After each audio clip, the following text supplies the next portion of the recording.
Alrighty guys, today I am going to be just doing something a little more experimental. I am going to be speed running the process of session creation. So, ideally, this is going to be for my players, and hopefully I can give them the push that they need to convince them to give DMing a shot, or at the very least, maybe nudge them towards understanding that DMing is very well within their abilities, that they can do it. And also to convince them that this whole process can be very fun and rewarding, just on a pure human, emotional, experiential level. And if anyone else gets some help and use out of it, then that is amazing too. So, what exactly am I going to be doing here? I am going to be recording from the moment I pick up my pencil to the moment I put down my pencil, and I'm just going to keep writing until I have enough content that I would be comfortable running a session. So I'm going to be keeping this around probably 2 pages, maybe. 1 page for the social aspect, 1 page for the dungeon aspect, and or 1 page for the socially stuff, 1 page for the combat-y stuff. Okay, so I'm going to guess time-wise, this will probably take me between 2 and 3 hours-ish, or I might be completely off. We are going to find out together. Okay, so what kind of experience level am I targeting here? How much D&D am I assuming you know? I'm going to guess, I'm going to be making this assuming that you've played somewhere between 10 and 20 sessions, but you've never run D&D before. But you do have, you've played a fair amount. You've got a pretty firm, solid grasp on what D&D is supposed to look like, what you can, at least from the player's perspective, see what the DM is doing, and you at least have an idea as to what it feels like to experience D&D and what kind of things you like doing as a player and what kind of things you don't like doing as a player. But again, you've never actually DM'd before. You just have been a player. Okay, so some things that I'm going to have to account for, some biases and other previous knowledge and stuff that I'm going to be going into this with. Well, for one, if you've DM'd a bit, you get a pretty solid idea as to what kind of things you can spontaneously come up with and what kind of things you are not good at spontaneously coming up with. So maybe NPC names, NPC personalities. Maybe personalities you have no problem just flicking it on and coming up with some memorable character with a realistic psychological basis that they're working off of. Or maybe you're terrible at that and you want to write those down and have them ready for the session. Since we don't know what you're good at coming up with off the top of your head, we're going to have to just assume that you're not good at any of it. So we're going to over prepare this quite a bit. So this is probably going to end up being longer than my average ordinary sessions tend to be. Okay, so some more stuff. I've personally played and run a whole bunch of level 1 adventures before, so I have a lot of stuff that I can steal from for this. And I can guarantee you I will be doing a lot of stealing for this.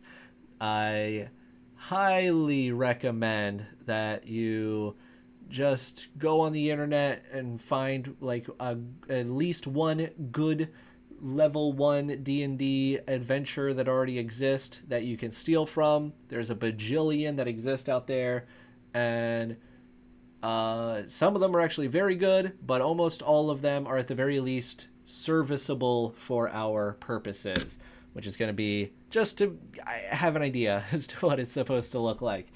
So I highly recommend you just steal stuff that already exists and use that. I'm also going to be using a lot of formulas and story structures and stuff like that that other people have already come up with. So a lot of this process is just going to be taking blank lists and then just filling in all those blanks. So it'll be, well, we'll have at least something to instantly go off of instead of having to just face a blank page. Okay, so another thing that I was trying to think of was, like, how do I prove that I am not purely just rewriting a pre-existing session that I already have? How can you tell that I'm actually coming up with like a new adventure?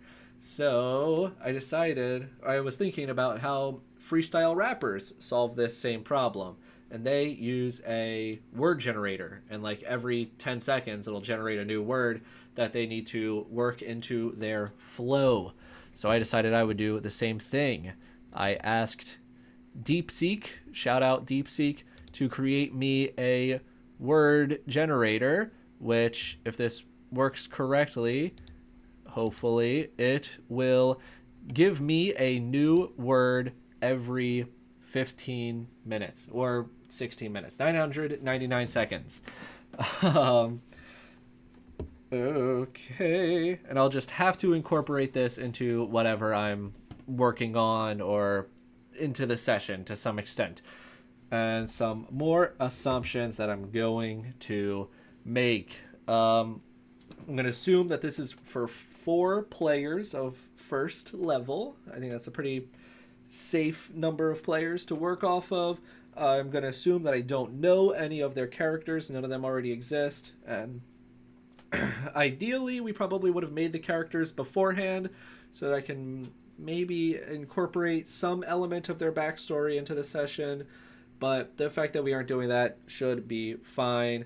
I guess the only thing that I would absolutely ensure that you as the DM explain to your players when they're creating their characters is like, hey, your character has to be a guy that is willing to go into a dungeon and risk their life to kill the monsters in that dungeon, whether it's for gold or glory or for the power of good. You just have to be a guy who's willing to go with other strangers to kill monsters in a dungeon. But as long as they do that, then they can really create whatever kind of D&D character they want. Okay, so also we're going to go off the assumption that we have no pre-existing world here, where this is not Forgotten Realms. This is a pure blank slate world with no lore. But it's probably going to just look like generic D&D world.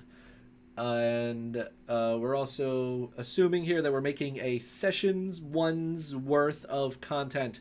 Ideally, probably 3 to 4-ish hours of content, though this could conceivably just be a one-shot as well. We're gonna... yeah. Okay. So, yep. All right. Let's see if we can have some fun here, folks. I think we're just about to get ready, and I will start us off by creating a random word. Give me something good. Raspberry. Oh, Jesus Christ. Okay. Well, that's fine. That's a good word. Okay, so we'll pop a new Google Doc open. Raspberry. Like, I feel like I could be very generic. Okay, yeah, well, all right. We'll say, like, raspberry bushes. The town harvests them, and like it's a whole they got a whole like festival. The whole thing is going to be raspberry themed. I don't really know like anything about raspberries though. Growing season, late early spring, okay, through fall. So you harvest them in fall. All right, well, we can sort of make that the backdrop of this. There's a harvest festival, raspberry festival of raspberries. What is associated with? I assume pie. Do you make a pie? Jam. Okay. You know what? I like this. All right, we'll play off of for the town name. Good old classic. Play off of the old district of Disco Elysium. We'll call it Jamstone. Disco Elysium is Jam Rock. Okay, so let's start with our first formula here. I'm a big fan of the sperm method of town creation. So we're still recording. Good. Okay. So I like these 5 aspects as bare minimums for having for your town. The social, I honestly, I think I kind of prefer the SPIME method, where we replace religious with like institutional, and then we can have that be like wizard tower and or academy, but that's a lot less funny. Okay, so innkeeper. So what do you do at the inn? I like to think about my town from the perspective of how are the players going to interact with it, what will they be able to accomplish, what is going to happen inside these buildings when they go there, what's going on in them. And then I think about like the realistic sort of logical side of things secondary, right? So like, oh well, it's a tavern, and that must mean that they have a place for their ale, so they must have a basement where they keep it, which there is a use to that, but that'll be the second thing that we worry about. So tavern, what do you go there for gameplay purposes wise? Maybe gather rumors. You probably maybe a bar fight, some slash low level encounter, or we'll call it low stakes encounter. If people are just getting bored and you just want to have them fight people, you can always just have drunk people start fights with them. And maybe learn about a faction. They might, maybe there's a thieves guild present. There's always a good thieves guild present, right? That's always a classic. What else do you do in the tavern? You get hirelings, which oh god, please Google, do not screw me with the spacing here. Just okay, whatever. All right, hirelings. I gotta add Hans the over encumbered, who will accompany players into the dungeon.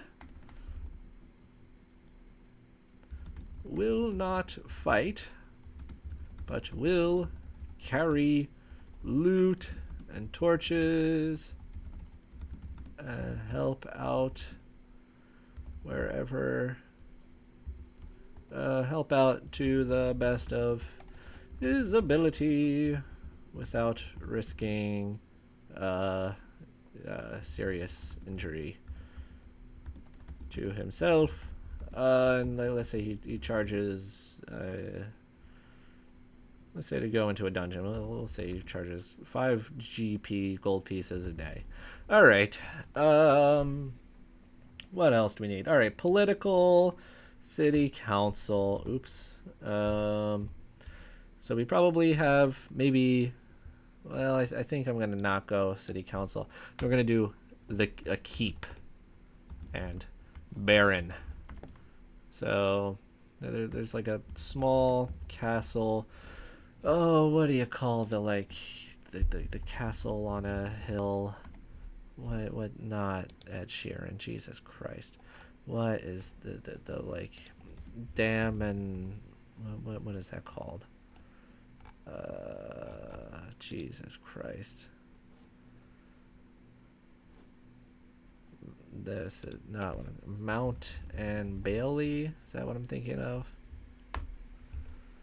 That's Mott and Bailey. Right, okay. Not AI mode, Jesus Christ. Alright. Mott and Bailey. So we'll just generally kind of assume this type of a structure for the town. Bop. Well, let's make this big enough to read. That is some low res imagery right there. Oh Christ. God, can we find like a higher res Whatever. That's good enough. So this is like the general sort of. All right, whatever. Okay, well, this is, now that I'm adding images, is going to be way bigger than one picture, but that's fine. So we got Mountain Valley Castle. What do we want to call it?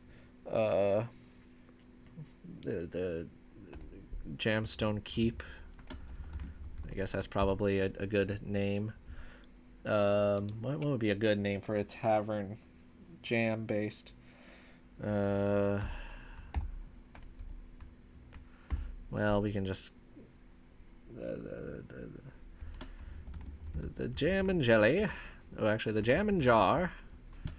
All right. That's a good name. Innkeep. His name is Jambert. Clearly. We'll make him a halfling. Who's a best jam maker in town. Boom. Okay, so we got the keep and the baron. So okay, what do you do with the keep? What do you do with the political business, the political place? Well, potentially like politics, shenanigans, maybe get authority from the Baron. So maybe like Skyrim style offers Thanedom in return for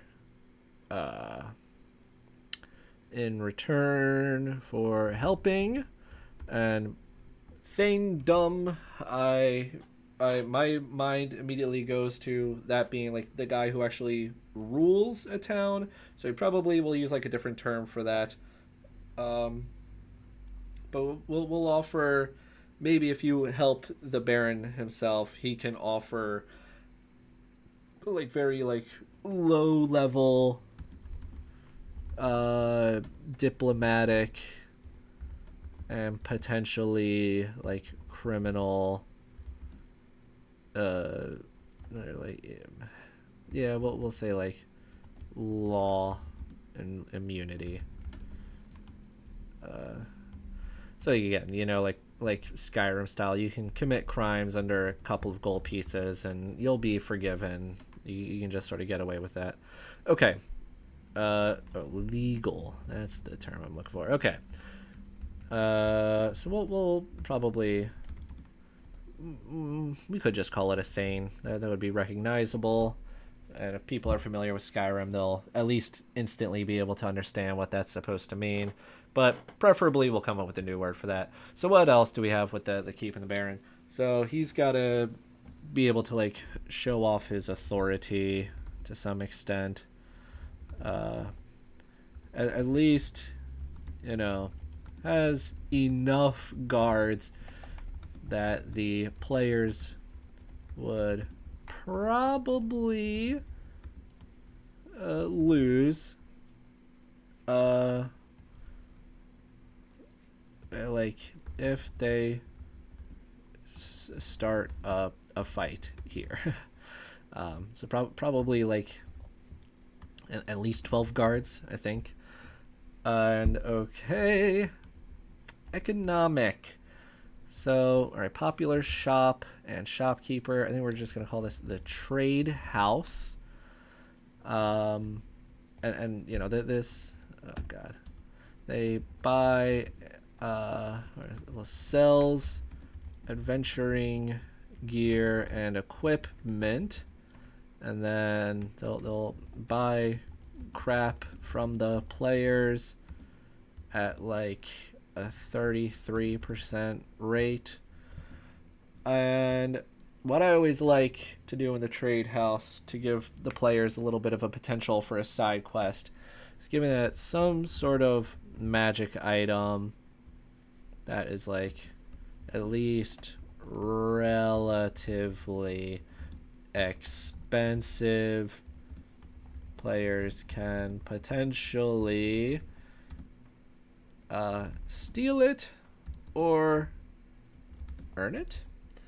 Maybe if they can get make a good enough connection. I just met a magic item. If they can get the respect and the loyalty of the merchant who runs this place, who, well, let's not do all jam themes. Merchant shall be Lysarius, the the super numerat. Numeriat. What? How do you spell that? He's very good at numbers, is what I'm trying to say. Numerate. Yes, he's a supernumerate. That's the word. Numerate. Numrate. Numerate. Okay, and he is a expert with accounting and numbers. He's very stuck up. Right, and he's, yes, okay. So he's a very professional merchant. Okay, so maybe or also, yeah, this guy's he's definitely like a high elf or half elf. Well, we'll say high elf. Okay, and let's say there's probably like an elf magic item that is a like a sort of ancestral ancient item.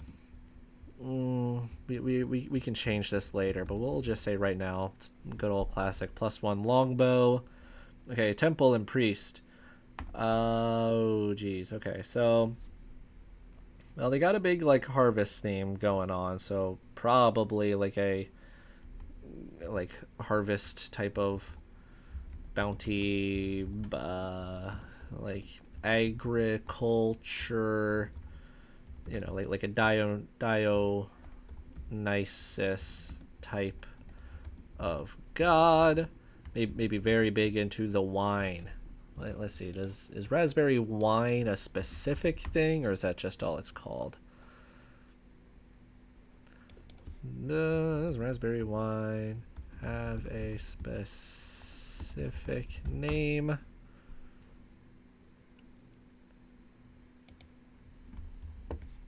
Wine.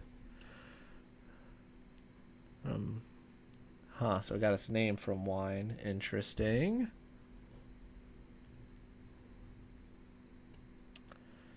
Okay, so I think we'll go with this.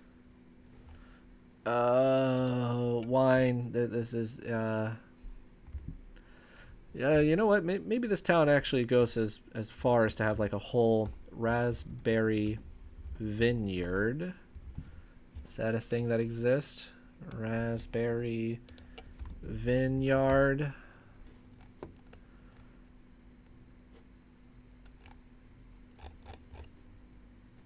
Vineyard. That's how you spell it. Yeah, why not? It looks like that's a thing. Raspberry vineyard. This temple will also sort of double or be like attached to or have some association to like a brewery. What do you call like a wine brewery? A winery?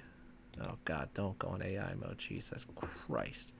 Cellar. Okay. Oh yeah. You know what? I think I was. You know what? Tavern. Right. They definitely. Right. You know what? Let's say. All of my. We'll just highlight this all in yellow. So I'll know the highlighted in yellow stuff is the not stuff that's specific. That's just the brainstorming thoughts, and then I know I can just ignore the highlighted in yellow. Okay. So the longbow, it'll be like in a chest in the basement. So we'll say that's like a DC. Oh Christ, we got another random word. Python.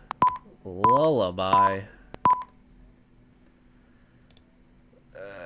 Okay, lullaby. All right. What I'm thinking for that is scroll of sleep. Okay. So what? Let's name this God. Let's say let's find a good raspberry wine. What's a famous brand? Bosga Verdi. That sounds fancy. Sparkletini. Interesting. Okay, well, let's go. That sounds like that could be a good god name. How about Vasca Verdi? And we'll throw an apostrophe in there. Vasca Verdi. Okay. Vasca Verdi, god of, god of like agriculture type of stuff. Okay. So, okay, we'll say there's god of agriculture and harvest.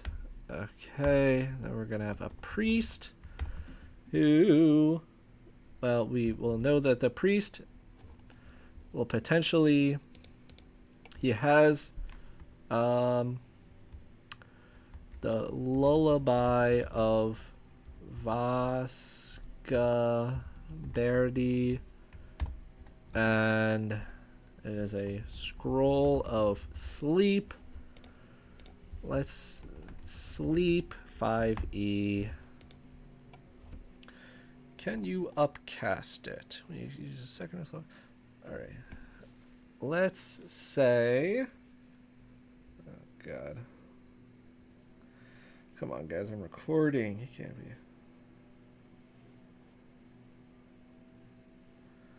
Oh God. All right. We're gonna have to pause. I'll be back. I promise I won't think about this. And I'm back. Okay. Scratch like 3 minutes off of my time because I had to go move my car really quick. Okay, so where did we leave off?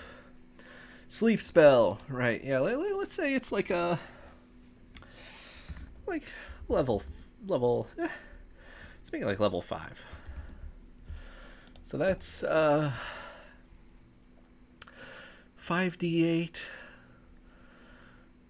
plus level 5 would be 8 plus 5, 13. Okay. 13d8. Yeah, because why not? And then, like, let's come up with a good name for the priest. So he worships Vasca Verdi, which sounds Italian. So Raphael de Menzas. That's his name.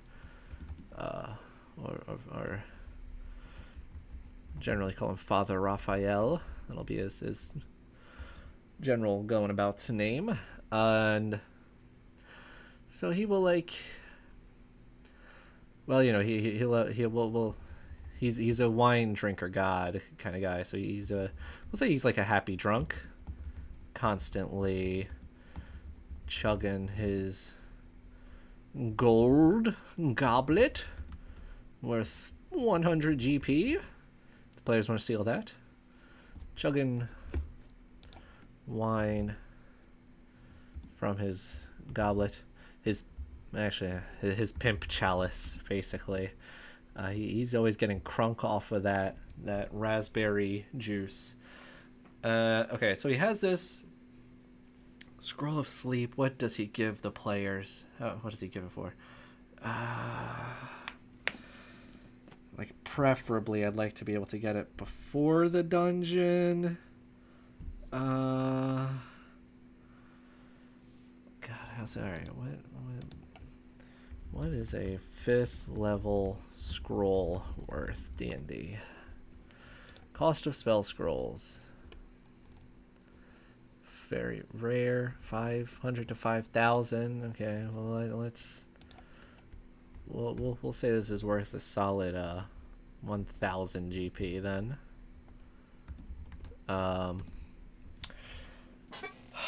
Okay, so what does he give the scroll for? Well, we can figure that out. Like, well, okay, we'll just say it right now. Will give scroll if players help him. Okay. The other thing that I always love, the interaction that I like with the religious is players. There is a mystery / secret to be discovered. Maybe we do something with this. Maybe we don't do anything with this. Okay, another thing that I like with the economics.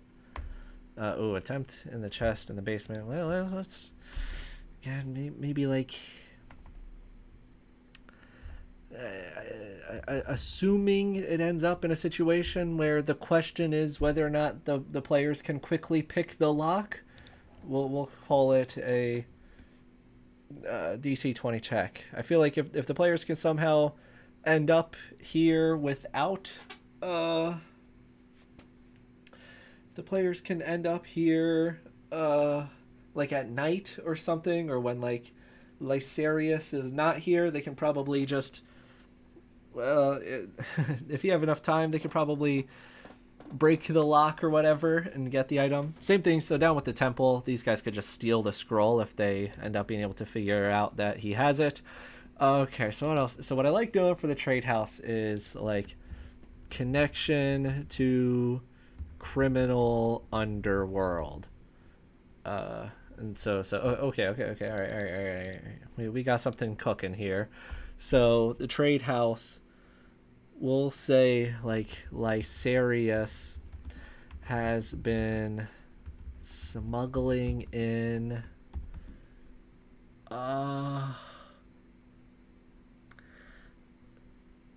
like my default is just gonna be unicorn horns.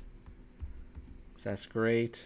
You know, from the Thieves Guild, and has been selling the unicorn horns to, we'll figure that out. Okay, so military, town guards, captain. Presumably all of these guys are in the keep, and yeah, again, so what did we say? 12 guards? Yeah, that sounds probably about reasonable, because you need enough guards that the town itself would be kept relatively safe if they had all 12 of their guards like on duty. Right? There's that classic Lindy Beige video about how few guys you actually need to actually defend a castle. But you don't want so many guards that the question becomes like, well, why aren't they just dealing with whatever the problem, whatever the dungeon is that the players have to go and deal with? So it's a little bit of a delicate balance there. Okay, so they probably have like a guard captain of the guard. There's probably prisoners. So what do we actually want? Maybe players can hire mercenaries? Potentially they can convince some number of the guards to actually go with them. I don't know what that would actually require, how easy it would be, how hard it would be, but we'll at least throw it in there as an option. Okay, something. Let's start a little bit on the dungeon.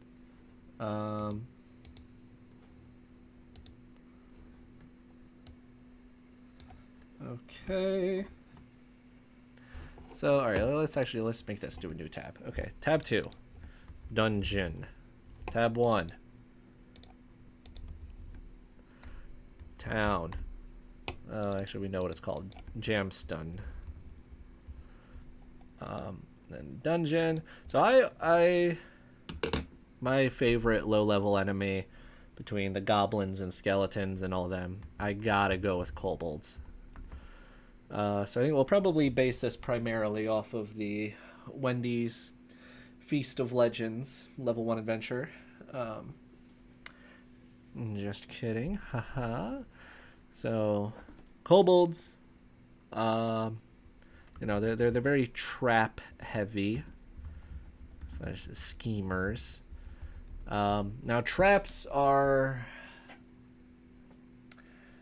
there's definitely of all the things in D&D that I think there's no good way or correct way to handle it. I think traps are like the first and foremost like most clear example of that. Oh god. All right, another word. Scooter. Jesus Christ. Scooter. Okay, so here's what I'm thinking with Scooter. Here's the final boss. The boss of of this dungeon is going to be a kobold pump wagon, which, if you're not familiar with the Warhammer idea of the snotling pump wagon, or potentially the labyrinth sewer machine. What was that called?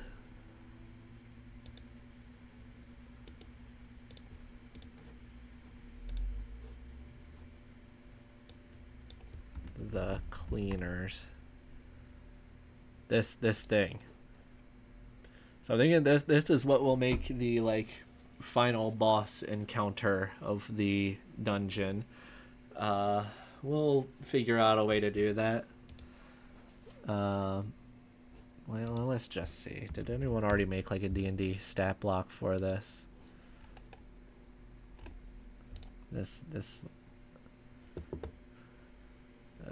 Okay, whatever. All right, so kobold pump wagon. That'll be our scooter tie-in. Maybe this is not the final boss. Maybe this is just one of the encounters in the dungeon. So kobolds. So some struggles with the traps. You could go full Tucker's kobolds, which are an infamous like Green Chan TG post or whatever, something like that. I think maybe it's just some other random blog post, but it was famous in that sphere of like an adventure where a bunch of 10th level adventurers go into what should be a simple kobold dungeon, but they've used traps and just basically made like the Tomb of Horrors but with kobolds. But yeah, traps are difficult because there's no real like they're either just a hit point sink, which is fine, like sometimes like that's totally acceptable. Sometimes they can be hazards that like everyone is aware of and anyone can use. So I think we'll try to touch on like every single different way to like kind of incorporate traps into this dungeon and use a little bit of all of them, and that'll be like our main idea here. Okay. So also, all right, let's go back to our formula list. Jaquazing the dungeon, the Alexandrian. This guy's a top tier writer about D&D guy. So he made his own take, which is Alexandria-ing the dungeon. But I think my understanding is that this blog post is mostly based off of the idea of Jaquays. And like the idea is well, not entirely counter to the 5-room dungeon. It's definitely not exclusive, but the idea of like interconnecting stuff. Now I think right now we're not going to make a super big dungeon. I think we're just going to make a single layer dungeon, one level. Maybe in the future, like maybe there's like a trap door or something that players discover after this session, revealing more floors of the dungeon, question mark. We'll highlight that in yellow. Okay, so lots of traps as hazards. Traps can also be pretty notoriously difficult to run, because there's the question of, do you roll to perceive the trap, or do you just roll to dodge the trap, or how do you actually roll to interact with the trap? Is the player ever like making a choice in this situation, or are they just succumbing to it? There's other ideas of the like, you hear the click, and now you have one turn to decide how you want to react and how you want to respond to the click. But obviously you're still like, that delays all those problems of like, well, how do you actually want to interact with the trap? How do you do this? Do you roll for it? So I don't know. I don't think anyone has ever come up with the like peak way to handle traps that I love. So we'll just do some experimenting there and go off of vibes, basically. I'm thinking. But one thing that I definitely want to incorporate is multiple entrances. So let's go over to our drawing sheet here. Oh god, I gotta change my brush. Well, let's get not an ink brush, but let's get something that looks like a pencil. Natural edge. Oh. God, I'm doing horrible time-wise. Come on, just give me like a pencil-looking brush. That's all I want in this world. God. Something a little thicker. Classic cartoonist. That looks perfect. Okay. Let's scroll in a bit here. So we all know that... Oh, we're going to have to make that a little smaller. We got our layer. Let's rename this Dungeon Rooms. Okay, so we'll make there's going to be one entrance. Oh god, way too thick. There will be one entrance that is like really obvious. The players should definitely like just in the town. So we're definitely gonna need a hook. We're gonna have to convince the players to actually go into this dungeon. The classic that we can just write down right now, and X. Well, we'll say some number of villagers have been kidnapped, and then play PCs are asked to help. So maybe we'll change it, maybe we'll add more. If not, that's always a good fallback to rely on. Okay, so let's keep going with this dungeon here. Alright. Oh man, I should have positioned this a little bit better, but that's fine. Alright, so main entrance. Well, okay. The asking about the dungeon. So, you know, anyone with outdoors / military experience can, with outdoors knowledge. So like any kind of like huntsman type of guys, and any of the guards, and just because pretty much anyone who knows a lot, any knowledge havers So like the innkeep. Pretty much like anyone who runs any of these 5 buildings that's not otherwise a random villager citizen will have the following knowledge that they can relay to the players. The kobolds love traps. They are everywhere, near and in their lair.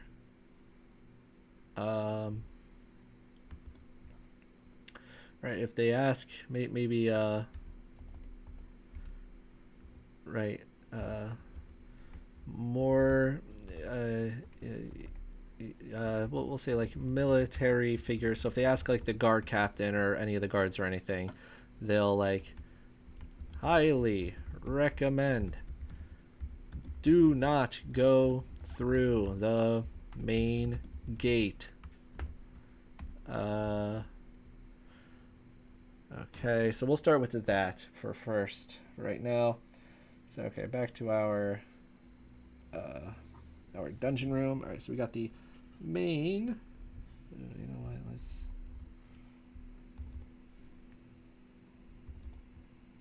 Whatever. Okay. All right. Main. Let's make this slightly more legible. All right. Main. Entrance. And then I want to have some other room that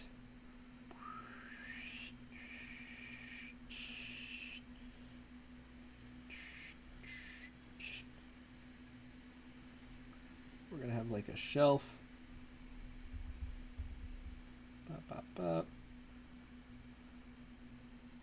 We'll also just write down like this is room A.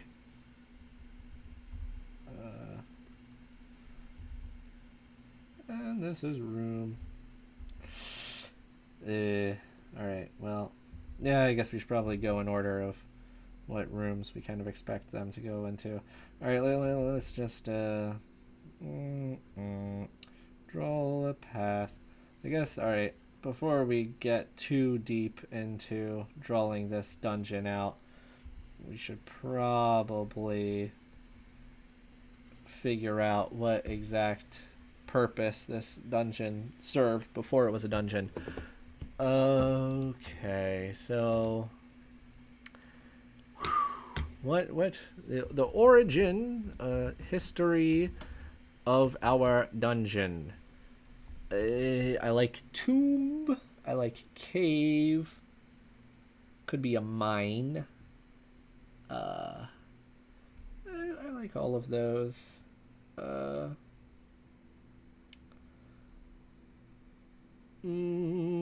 What should I go with first, though? Let's just say ancient dwarven mine. Yeah, no. Actually, let's go ancient tomb. That way we can have this all be squares and like it can make sense for you to have a like properly carved out passages and stuff. Ancient tomb. So what kind of ancient tomb should we have here? Should it be to humans, to dwarves, to someone else? And draw some more. What kind of tomb to hew?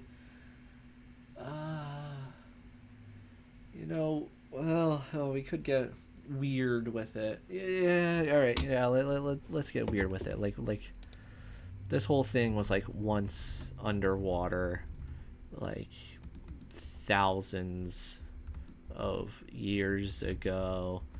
This is a tomb of a, well, let's just go mermaid, or well, we'll say Triton.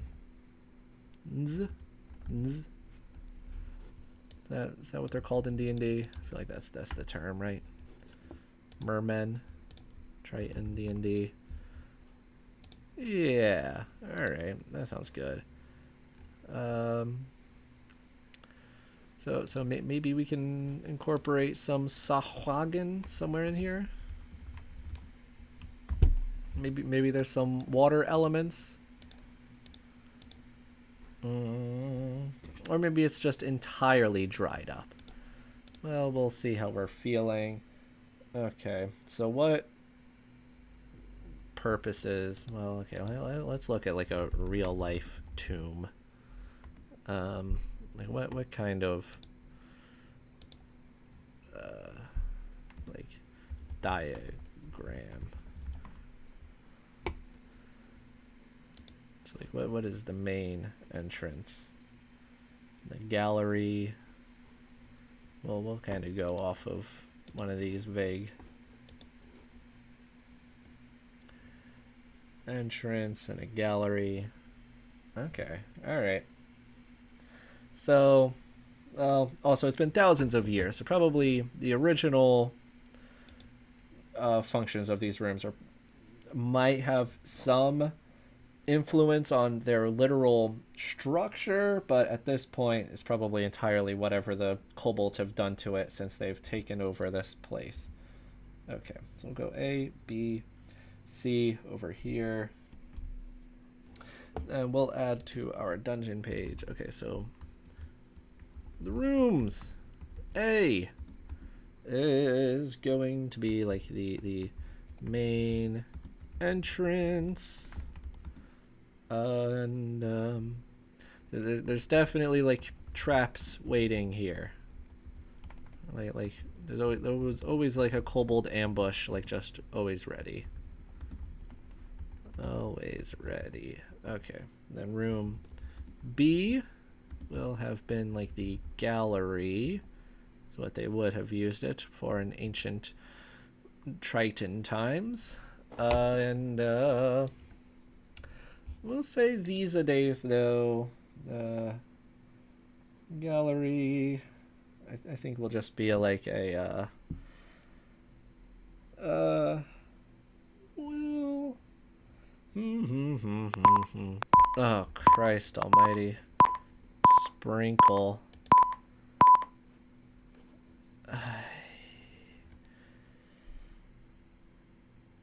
Sprinkle. All right. Fountain.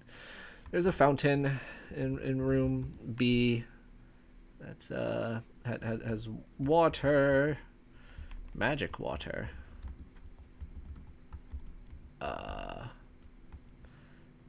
It has properties. It has magic water. When you drink it,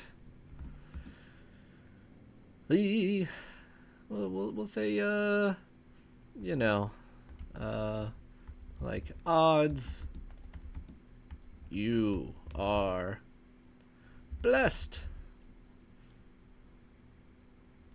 and evens, you are baned.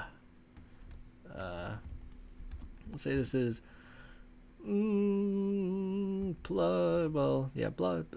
blessed is plus 1d4 to attacks / checks. And this is minus 1d4 to attacks / checks. And bless 5e. Last up to 1 minute. Well, I want we'll say okay. Last 24 hours. Drinking while under the effects does while already affected results in nothing. Yeah, that's fine. All right. So that's the fountain of room B. So let's okay, back over to Photoshop for a second. But B, we'll move that over, and then we'll just draw like a 1, 2, 3, 4, 5, 6, 7, 8 ish. Okay, so we'll draw like there's. Well, okay. Actually, maybe it's should be a fountain. Should be a bell. Okay. Well, yeah. Stick with fountain. It's like a huge 10. Yeah. Just. All right. Whatever. Good enough. That's a fountain. Okay. So why does this magic water work this way? Oh, well, obviously this is, player,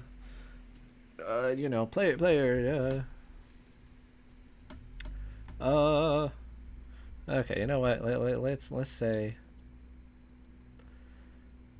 well, this will just, what are the, we'll just make it a good old classic con save, D set of odds or evens. Here's what we'll do. Oh god.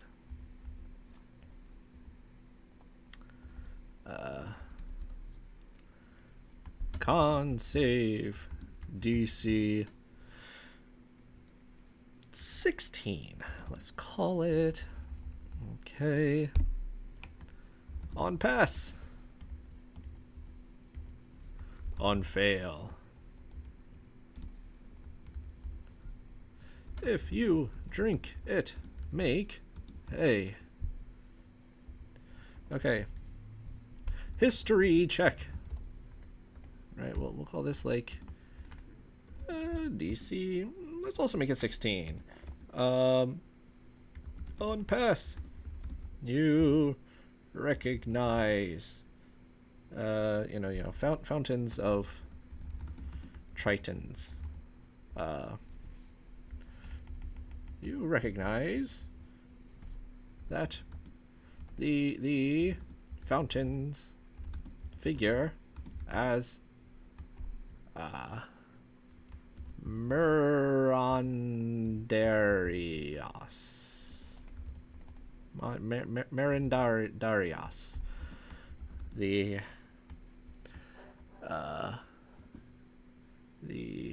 master of the court of the waves.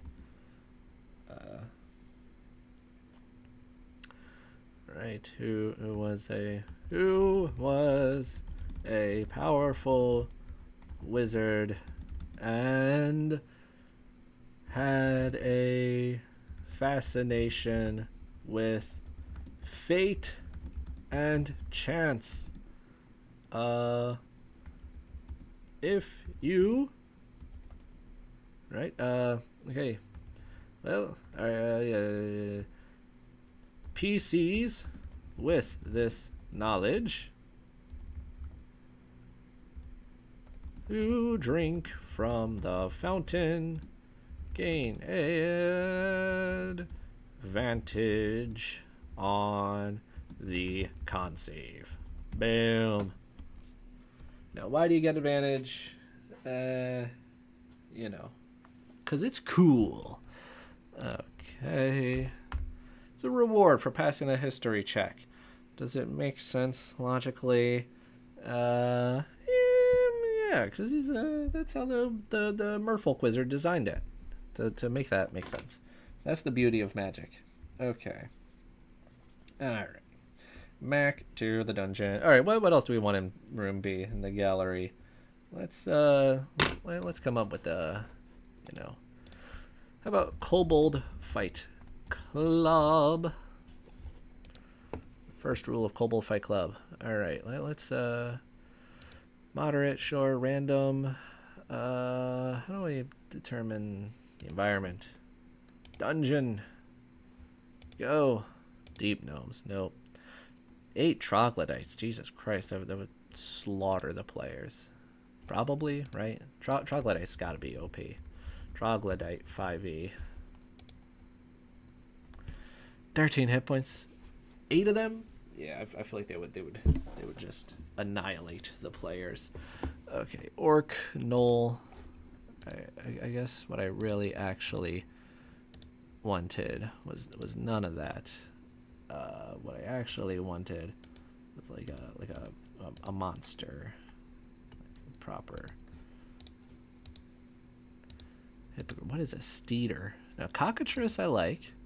Rust Monster I like. Well, what is a Chitine? Symbol human spiders in the monster. Okay, well I like oh, okay, you know what? Ooh, yeah, Cockatrice for sure. Because now, boom.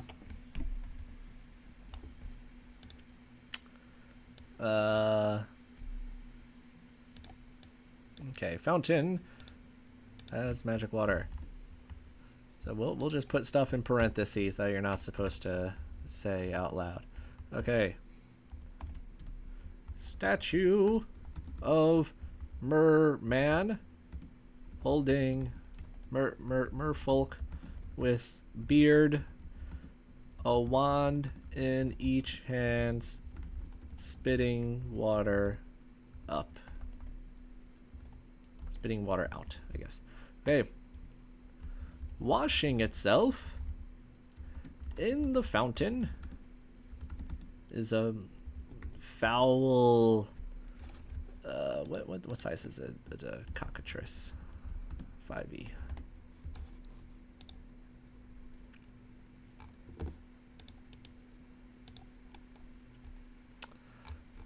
You know what? Maybe D&D Beyond is this preferred? Maybe.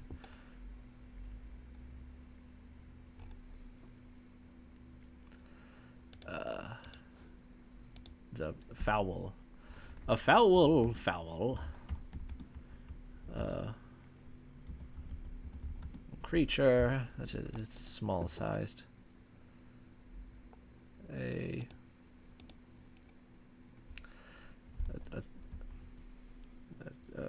creature standing 3 foot that has the body of a chicken,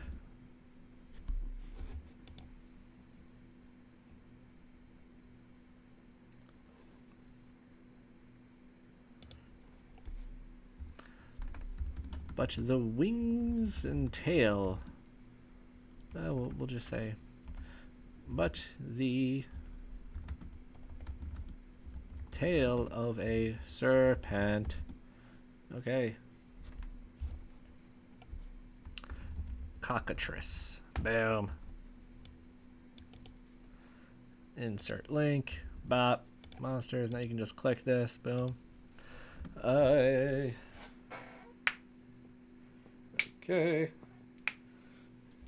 When you enter the room, it screeches.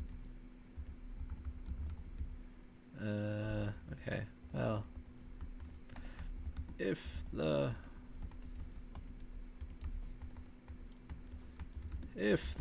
PCs enter with no notion of stealth, it screeches.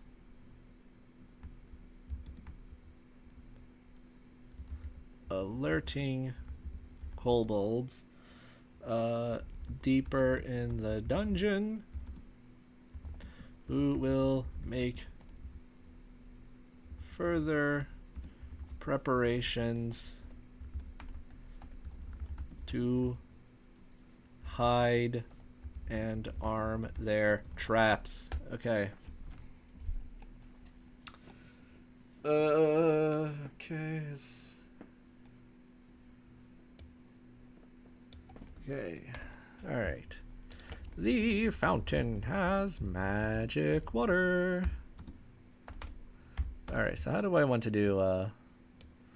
We'll just italicize everything that you're supposed to sort of like read and or tell the players, or let's bold it. How about underline?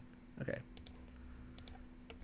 So yeah, so anything that you're supposed to like read and or tell the players, to some extent, we will underline. Okay, so that's a pretty decent room. Okay, so how about next? All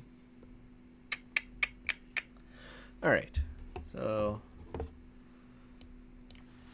right, B, gallery. A, main entrance. C will be, well, right now it'll be the food. We'll just call this like the stockpile. So this is where kobolds keep their food. What do kobolds eat? Let's see. Plants and animals. Wow, helpful. All right, actually, let's keep their food. Okay. There is a dead horse. Right. A kobold is digging their claws, ripping out the guts. All right. Hook. There is a merchant comes running to town. Well, we'll say like, okay, let's make a boom, new tab. We're gonna call this just the intro. I am a big, I used to be iffy on it. I am now a very big, solid, strong supporter of the intro monologue beginning of a session. So I highly recommend we write out one of these. But however far we get into the intro, at some point, so like okay, you are all sitting around a tavern, around a table at the Jam and Jar, a quaint, warm tavern.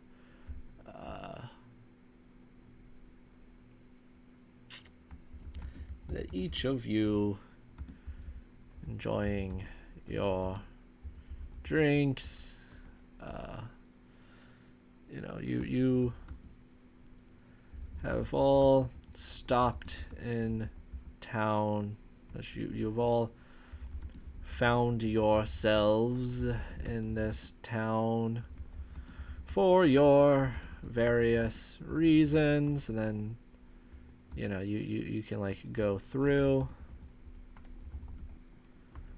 you know what, well, for your various reasons.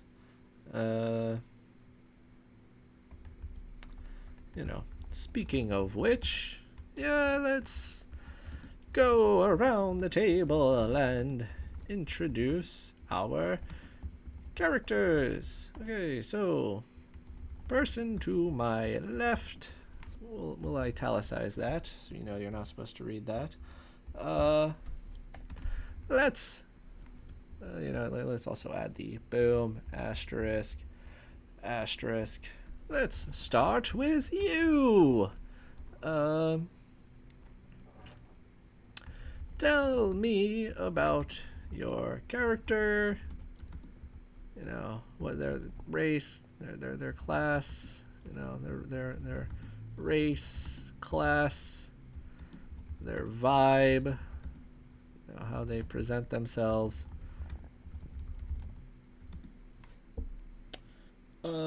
And their appearance, what they look like.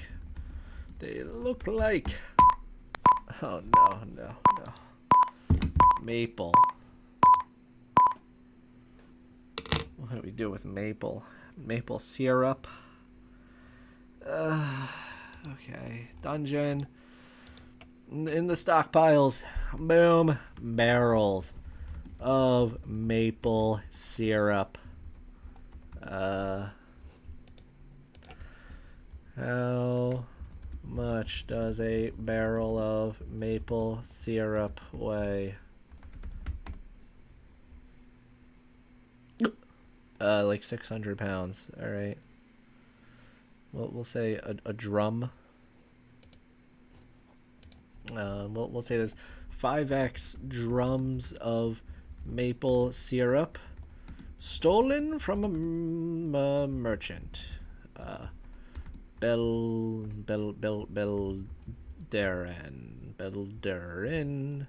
is a fellow. Okay. Actually, all right. Stolen from Belderin. No, actually, all right. Let's make him a human. None of this elf nonsense. What's a good human name? Jack. Well, we already have a J. Let's say Keith with an I, with a Y. Okay, Keith. The merchant. Boom. All right. So let's head back to our hook. All right, it's coming together now. Okay, so hook is Keith. Hey, Keith. Okay, a traveling merchant was attacked on the road by kobolds.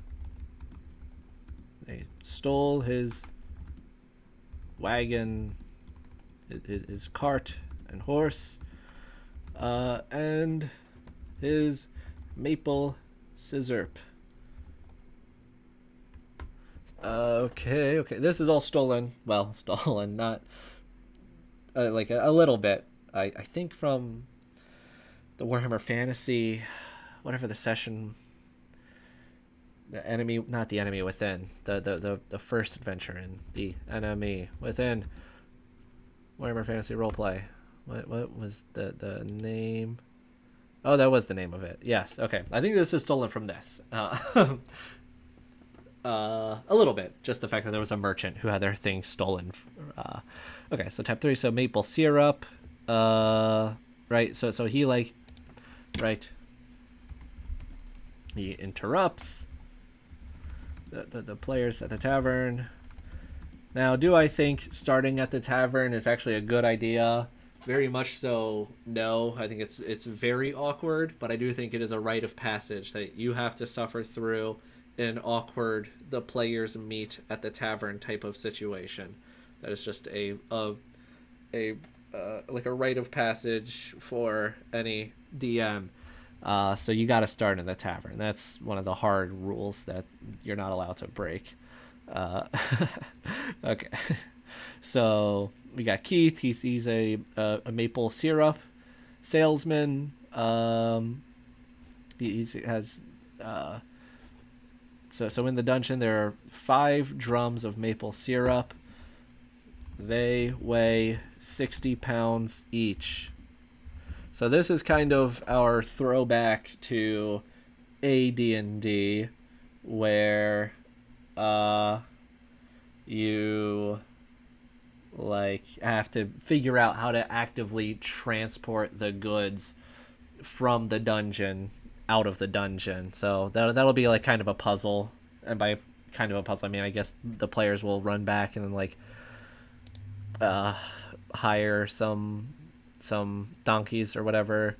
So we'll just say to give the player there's like farmers outside the Mott and Bailey. They will rent their beast of burden to the players for, like, on the one hand, as a farmer, you really okay. We'll say the players can convince the farmers to rent out their beasts of burden with, well, like either something, a very convincing argument, and or like a DC 20 persuasion check. Right. Maybe auto pass if the players appeal to their trustworthiness. right? That they are going to stop the kobold menace, i.e., like if the players have a paladin, we'll just say i.e. PCs have a paladin,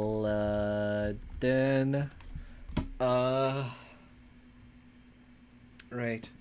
But like the farmers don't really expect that much money, so maybe like, but it is a big risk because if you lose your beast, like you're pretty screwed. So how much like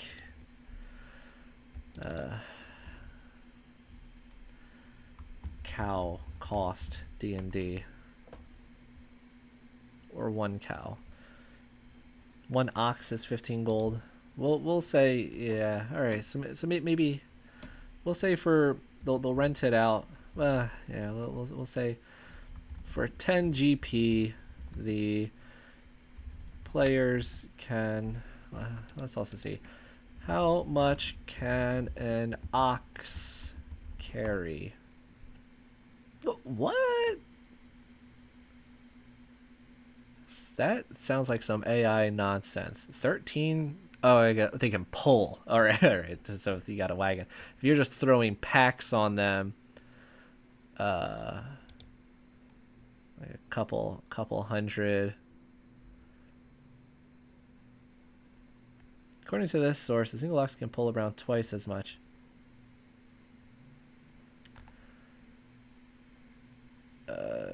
Okay, so this is a hauling, right? Okay, well, whatever. We'll say you can get, for 10 GP, the players can rent out an ox with cart.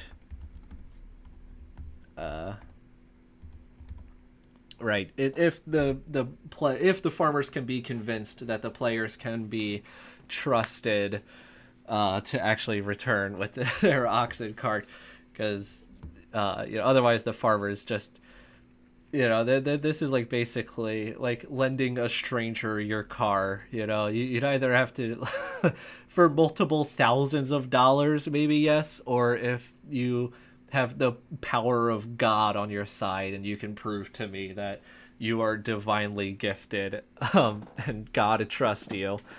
Okay, so what else can we do here? So the stockpile. All right, so yeah, if they hire the ox, or if they can find out whatever other method they want to, they can get this 300 pounds of maple syrup back. Let's see. Does the syrup D&D, do they ever?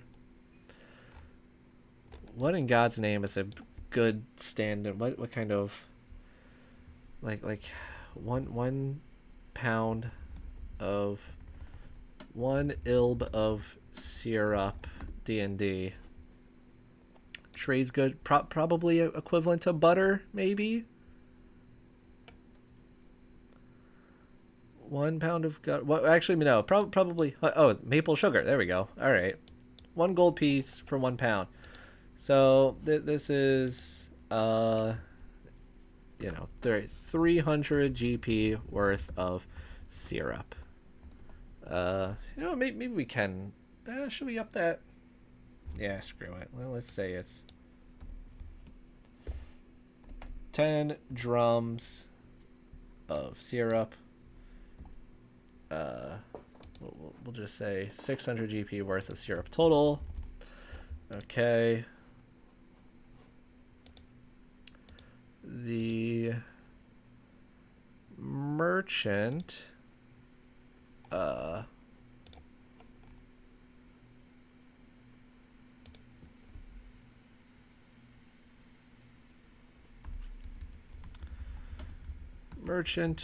offers, we'll say he's assuming he's gonna get his horse and wagon back.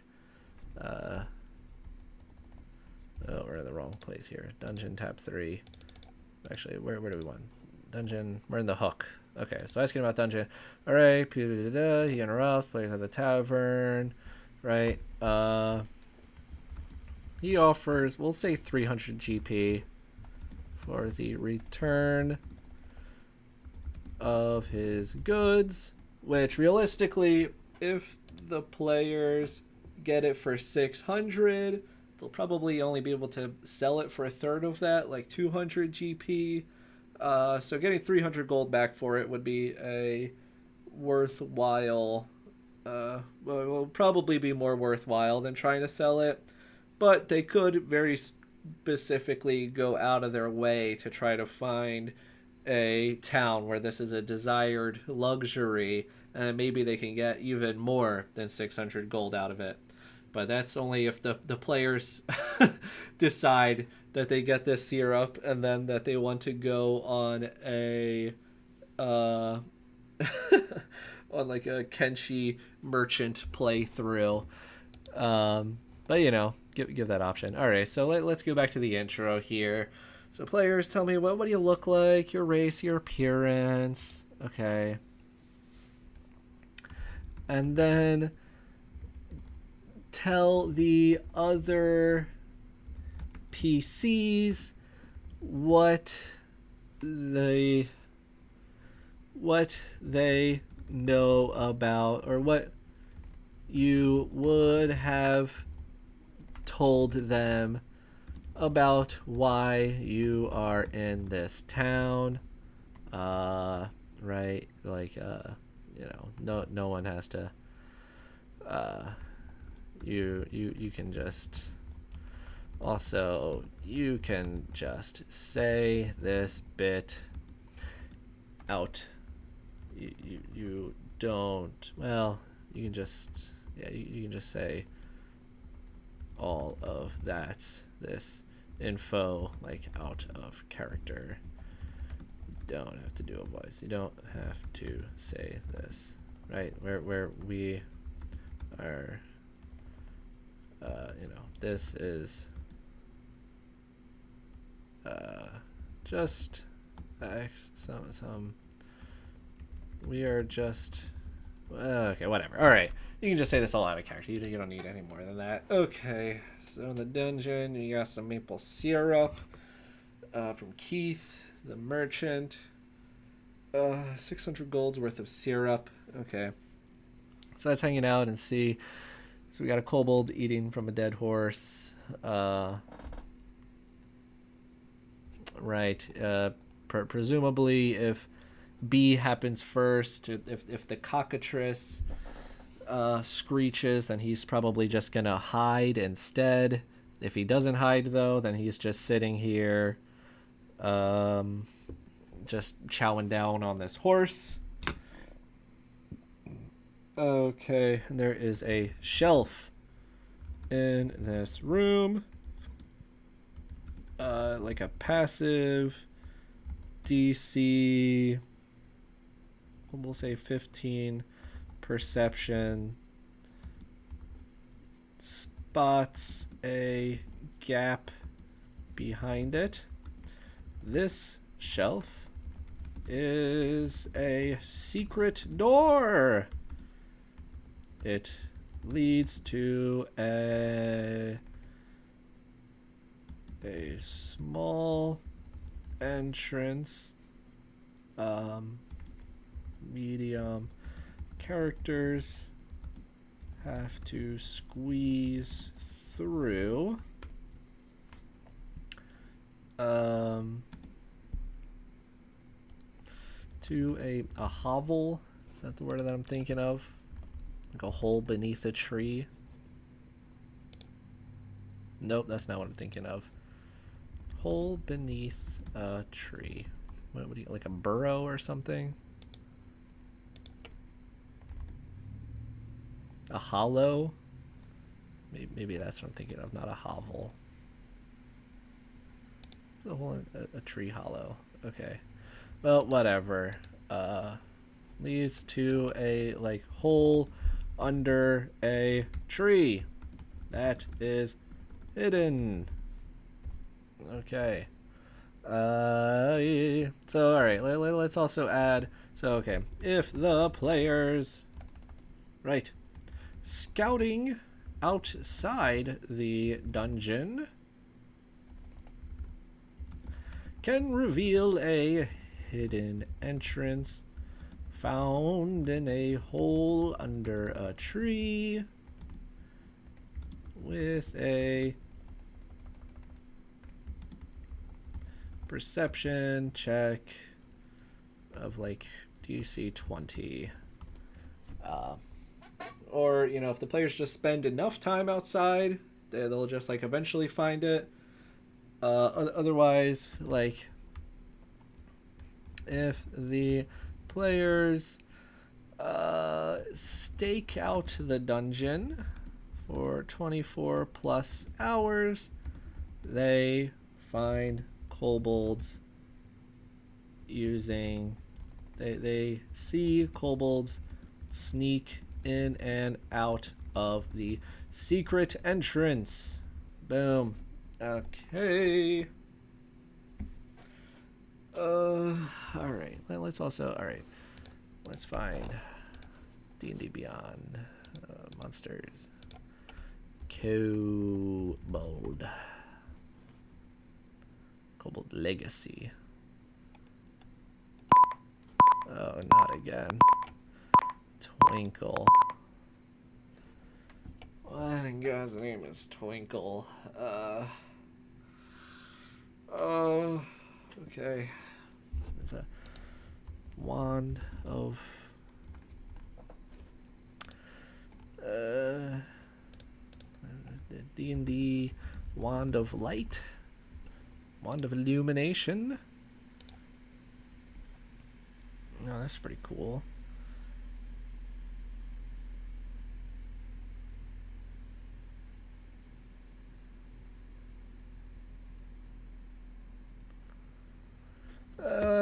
Yeah, I like that. It's a pretty sick magic item. But that's gotta be pretty hard to find. So we're just gonna say there is a somewhere in the dungeon, hidden room, treasure, wand of illumination. Okay, insert link. Apply. Okay, secret room. Bum bum bum bum bum bum bum bum. Okay, stockpile, shelf. What else is in? There's otherwise just stolen food. But we'll say like hunted rats, and there's what else? Like stolen bread and barrels of, it could be wine from the, you know what, let's say that there is one flask of ancient wine to Verde of Borverci. What was his name? Voscaberde. So a flask of ancient vintage Voscaberde. So all right, okay. If they give to the priest, he gives them the scroll of sleep worth 1,000 gold. Otherwise, this is treasure worth 110 gold pieces. Okay, and by that I mean you sell it. Well, I get generally treasure. Actually,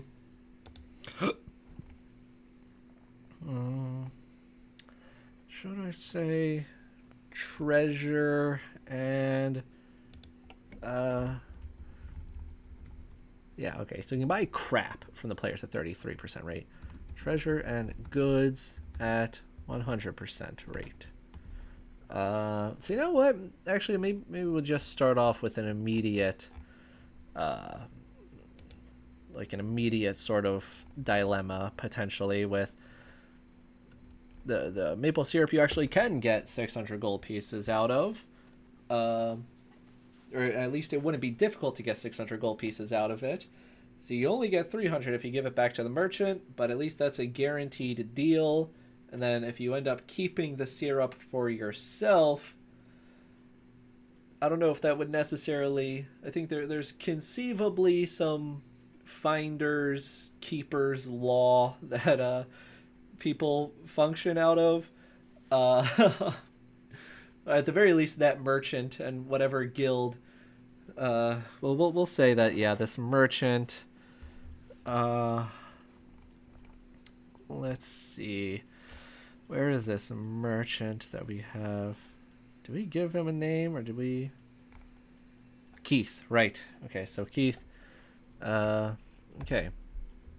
Keith, he is a member of the Guild of Many Coins. A merchant guild. What's a better word for coin? Words for types of money. Not. What's a good? How about what's a type of money? Medieval. Farthing, groats. I do like groat. The Guild of Many Groats. Merchant Guild. If Keith discovers the players got up to any shenanigans with the syrup, they go into negative reputation with the guild. Okay, how far are we into this? 1 hour and 31 minutes. Uh-oh. This might be closer to a 3. Well, I feel pretty good about the town. I feel like we've got nearly everything we would need for this town to be an interesting place to go into and mess with. I think we mostly just need additional... We got to fill out the rest of the rooms for the dungeon. So I think I'm just going to keep working on that until I feel good about that. Oops. Uh-oh. See, that's the... Yeah, if you don't have Photoshop here, right? You don't have to use it. You can use whatever pencil and paper you want. I'm just using it so that it's easily translatable to a... to video recording. Okay, like, let's sort of indicate that this tunnel is getting thinner. And then there's a mound, and there's a pretty little tree here. Bop, bop, bop, bop, bop. And then there's some like overgrowth there. Perfect. Okay. Secret tunnel. So from the outside, DC, I think we wanted to say 20 just to randomly spot it. And then if you are inside,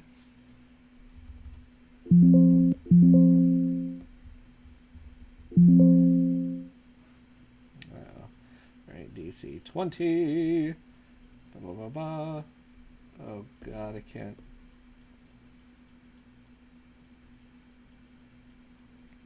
The bookshelf is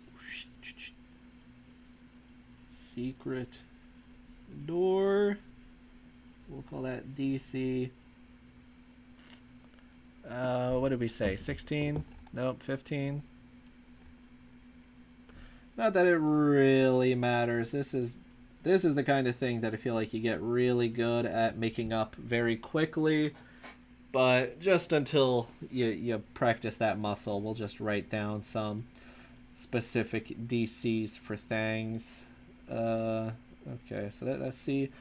So should there just be... Is a single kobold in here even a threat? Well, okay. Well, let's just kind of presume... food storage. Okay, so this will be... Blizz quit. Blizz quit. Blizz quit.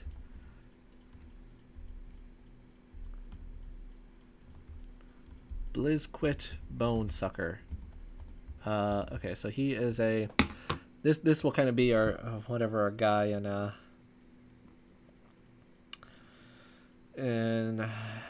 that in Sunless Citadel. It is quit or whatever that kobold's name is, Wicket or something. All right, so he is a particularly scrawny outcast of a kobold. Okay, so he is so what does he want? What does he need? Okay, well the kobold chief has stolen his toy.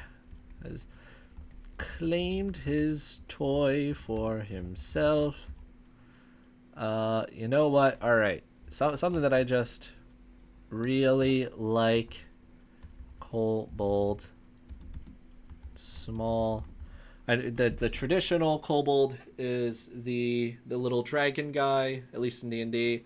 I like when kobolds are little small dog dudes. I like the vaguely rat-like. So kobold. God, I saw one image that I really liked. Kobold dog. Where did I find this? Here we go. So I love this depiction of kobolds as dogs, guys. Okay.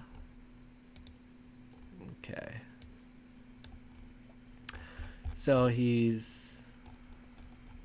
We'll just throw this at the top for when you want to describe what your kobolds look like. Just try to describe this guy. Okay, so he's stolen his toy. So it's got to be like a dog toy. What are some classic dog toys? Do they ever have medieval dog toys? Did that exist? Nope. All right. So we'll put... All right, so this small kobold guy has a toy for himself, which it'll just be like a carved like a carved rabbit, a small... Actually, yeah, no, let's stick with rabbit. Carved from bone, chewed on. Okay, so Blizz quit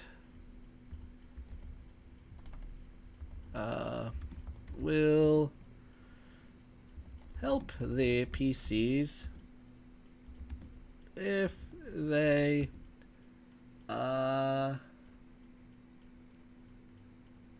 they can give him a reason to do so.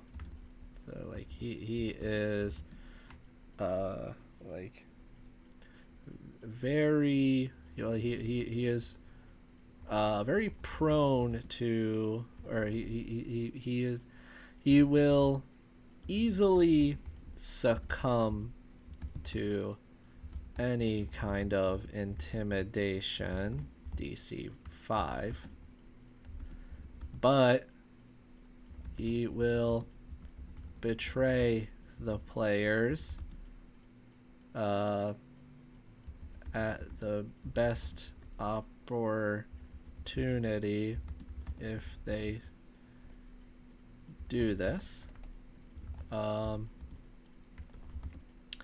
If he is promised money or food, etc., you know, he is, well, yeah, yeah, no. Right. But yeah, no. If they offer him money, food, and like at least an amount he would respect. Like we'll say like 10 plus GP worth. He will not, or he will stay loyal. Right, unless the players lie, as in they don't give him the money that he promised. Otherwise, this is a guy that could be killed and or like taken ransom potential. Well, if they ransom him, that won't be particularly helpful, but the players could like just knock him out and like ask him for information. So that'll be sort of the main purpose of this room, is a potential like free information. So right, like Blizzquit is like, yep, he's familiar with all non-secret rooms and the likes. Having him with all the non-secret rooms, and the overall layout of the dungeon. Having him with the players confers a +5 check confers advantage on discovering any hidden traps.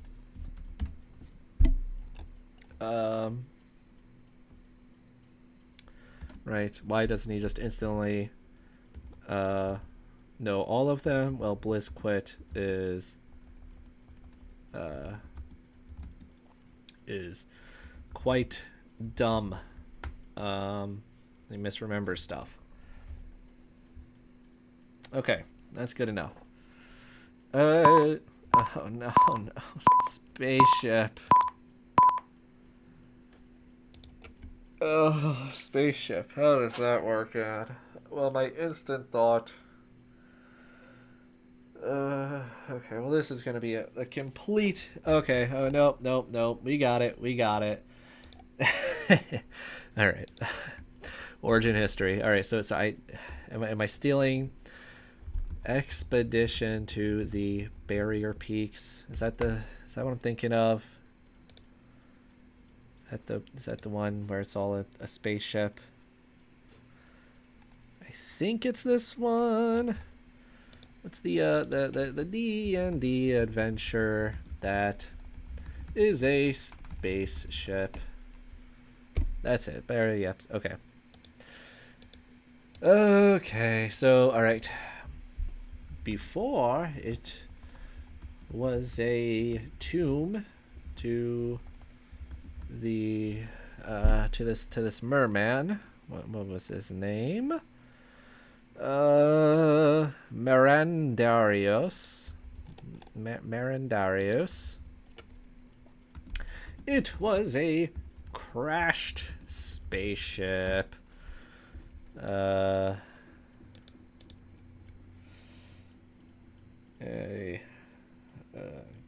what are...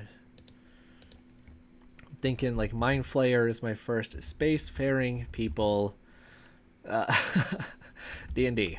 Who are the space guys?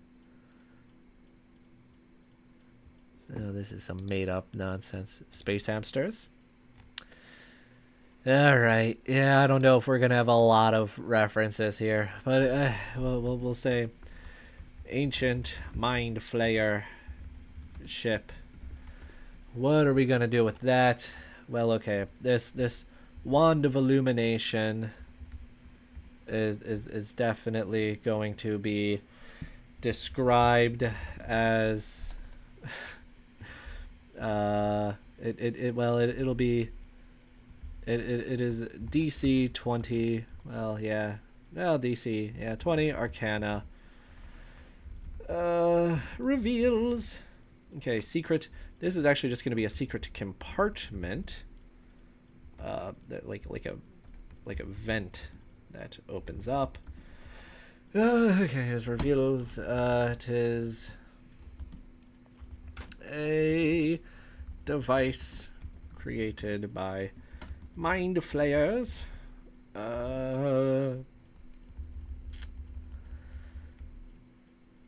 So what does it look like? An alien flashlight, I guess. Describe like a. It is like ribbed and fleshy. Has a ribbed and fleshy purple rod with a glass dome on the end. So it's supposed to be like a biotech sort of flashlight, basically. Biotech flashlight. This reveals it is a mind. Okay. Cursed.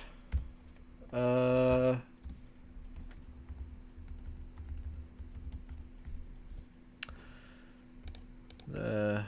Mind Flayer curse.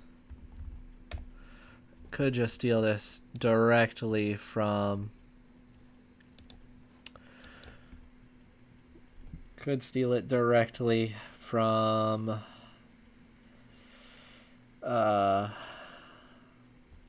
Baldur's Gate 3. What are the Mind Flayer leeches called? Iliathid, tadpole.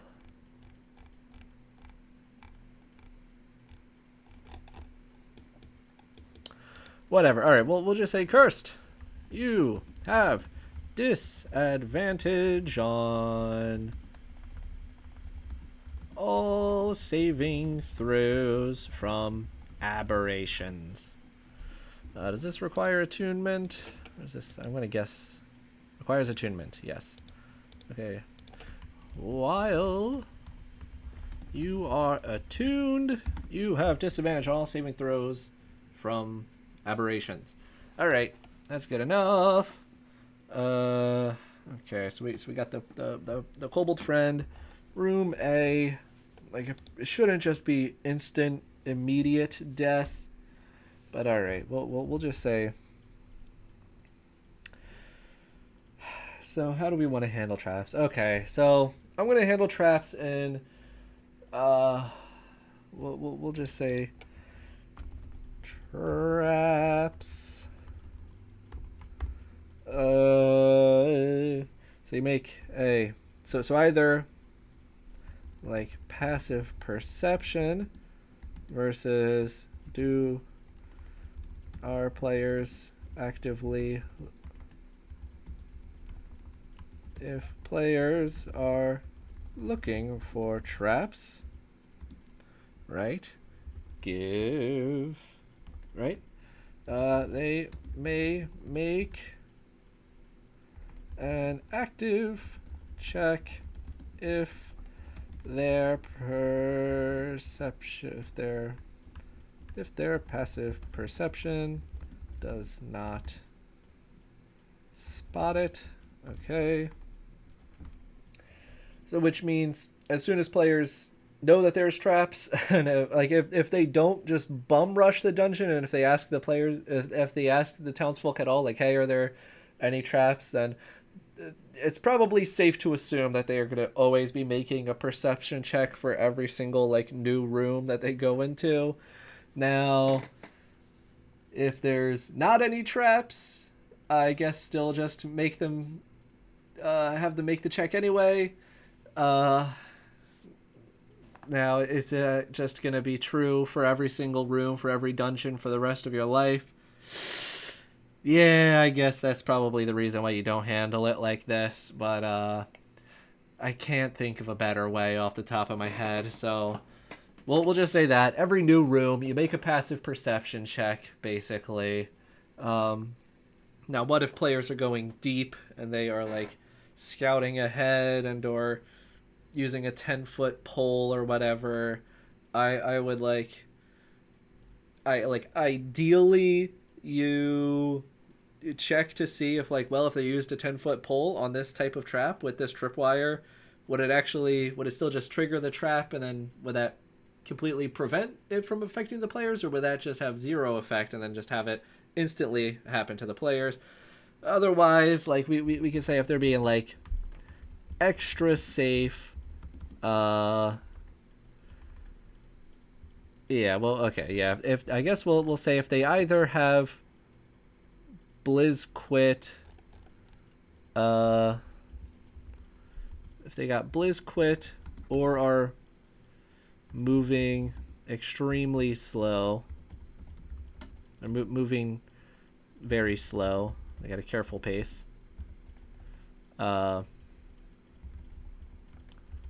Slow, careful pace. Right, we'll give advantage. Otherwise, so if they either fail this perception check, then they will test versus either Dex or occasionally Con. If it's a test versus Dex versus or Con save. Right, this Con is poison gas, and then Dex is spikes and darts and pits. Con would also be gas and fire, poison, etc. Okay, so if they fail their test against their traps, then we'll say that they okay.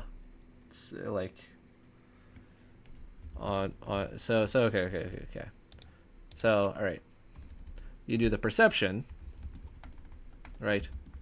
On pass, you notice the trap and do not trigger it. Okay. On fail, you trigger the trap. Okay, and then once you actually... So, if you trigger the trap, make a test. Roll. Test versus either dex save. Okay, on pass, the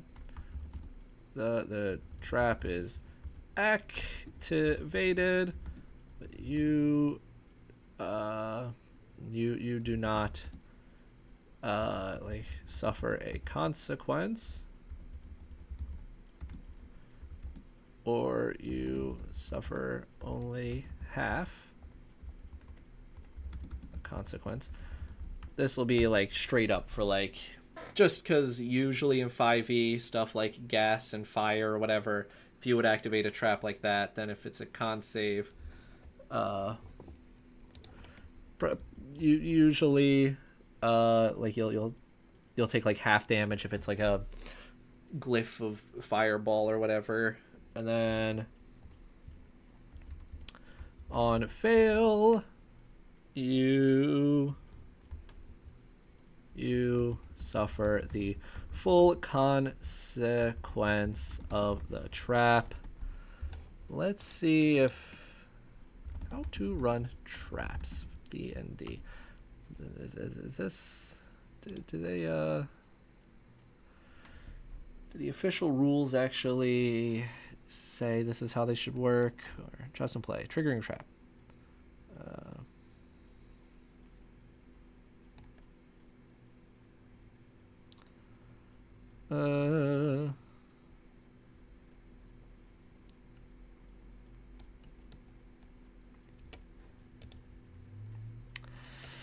Yeah, okay, so maybe I say you don't roll for traps. Maybe you just always use passive perception.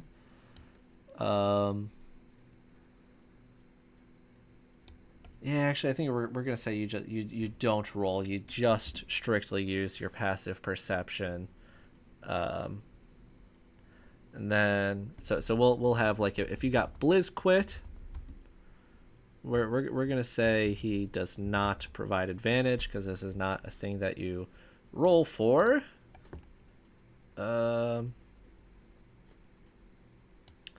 Confers. We'll say he gives +3. Okay. I think advantage is approximately about +3. So Blizz quit provides +3 bonus. Then moving carefully. So we define moving carefully as in you're not rushing, some combination of you're using your 10-foot pole to track to keep check ahead. That gives +3. Okay, so if you are unaware of the so if we say, so we'll differentiate this between like moving carefully, so we'll say rushing, right? Like will be -3. So this was presuming no one says anything about doing anything regarding this dungeon in a careful manner. I'd probably default to assuming that they're rushing unless anyone asks about the potential dangers or unless anyone says anything about the potential of this dungeon being trapped, basically. So they either have -3, potentially +3. They might even have +6 if they're doing everything all together. Okay. So now that we kind of know how we actually are going to use traps in this dungeon, we can talk about room A, the main entrance. So this one, I want it to be possible for players to go through, but like it shouldn't be deadly. So we'll just say like 4 kobolds. That sounds pretty decent. So I think we'll go back over to the map really quick. Kind of draw like that. Then there are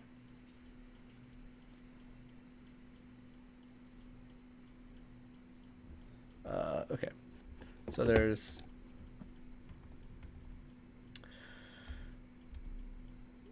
is a like platform 10 foot high on each side,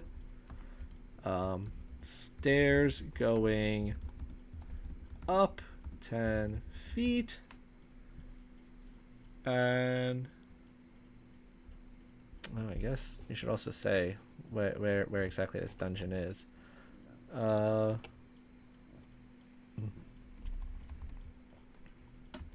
Dungeon. So what should we call it? Because the player or are the townsfolk even aware that the well, okay. I guess like the maybe the priest might know. Maybe the merchant does, but we'll say definitely like the priest knows. The priest definitely is that the dungeon is a tomb of no, not again. Sprout. Like, oh god, I like Sprout. I'm stumped. Oh god. Sprout. Brussels sprout. What, sprouting of flowers? sprout. Druid something. A druid. Druid. Potion. D&D. What could be a... Okay. Alright, this is going to be a real I guess I should probably do... Let's do a plant-related thing. Druid spells. 5e. Let's see. I need something plant-related. Entangle. Wither and bloom. That sounds like it could be a sprout. Invoke both life and death. Curriculum of chaos. Each creature of your choice in that area must make a...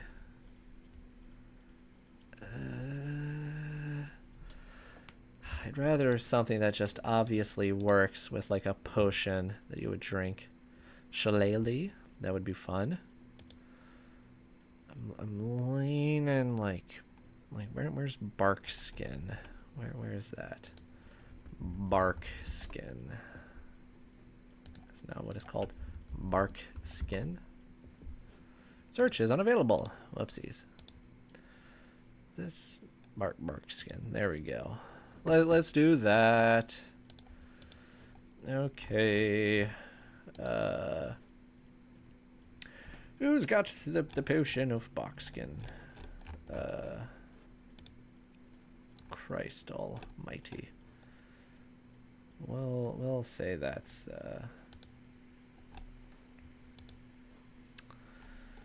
who's got the potion of bark skin? We'll say the mercenary, the guard captain, has a potion of bark skin.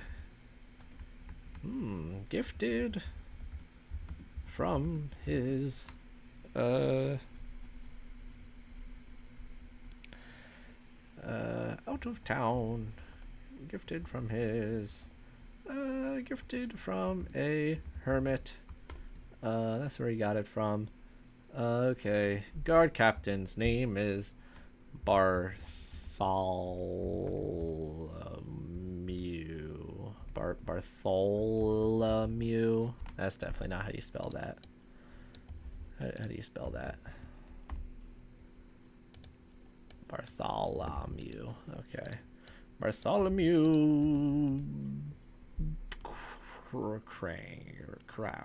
Quark. I wanted to have something serious and gritty and dark sounding. Maybe like a space marine guy.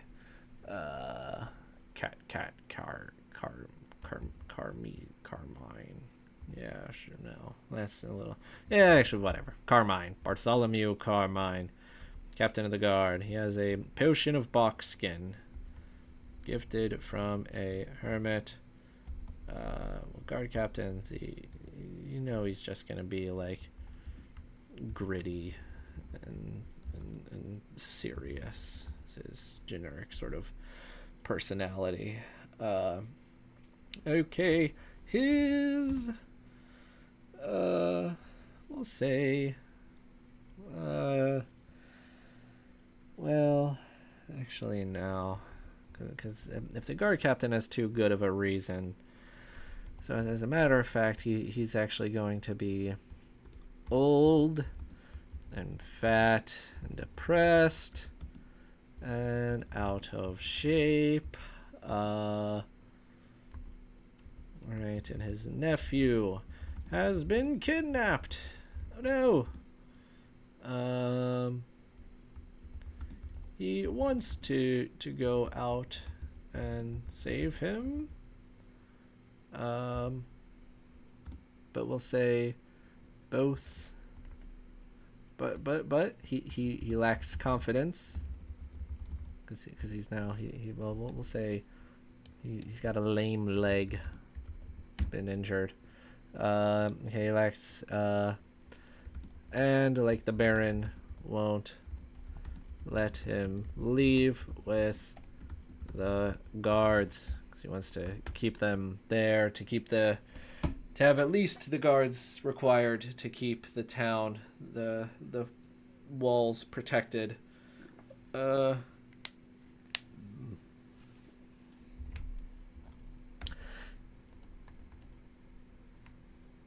Okay, so if the players promise to rescue his nephew, he will give them the potion of barkskin.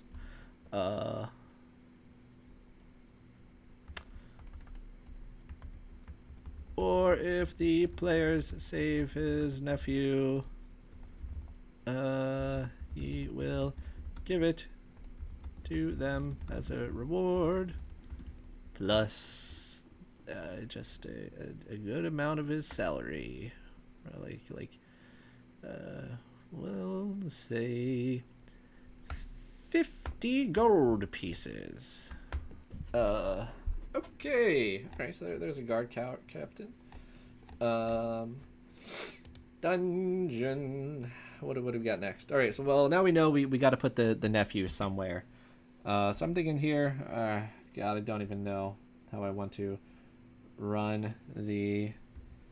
we'll put like a slight bit of a maze part up ahead. Actually, let's finish up here. So there's going up 10 feet. Kobolds hide behind wood barricades. Provide three-quarters cover, which I want to say is like +5, but I might. How does cover work in D&D again? 3/4 +5 bonus. Yep. Okay. +5. And what do kobolds have? They have slings. We'll say these kobolds have crossbows, +3 to hit, /1d8 to hit. 1d8 plus 2 damage. Okay, there's a oil. Well, isn't it just like a list of kobold traps?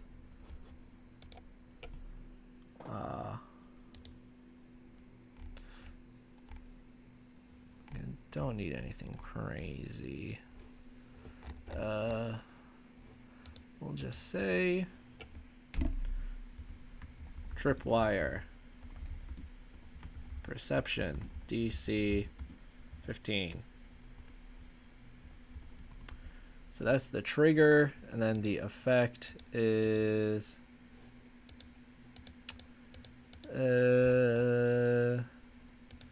let's see, where did we just get this? Where'd our traps go? Here. I just want basic traps. I don't need nothing fancy.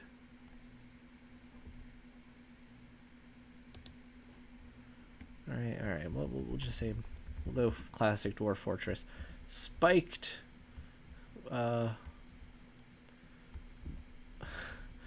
Wooden spiked.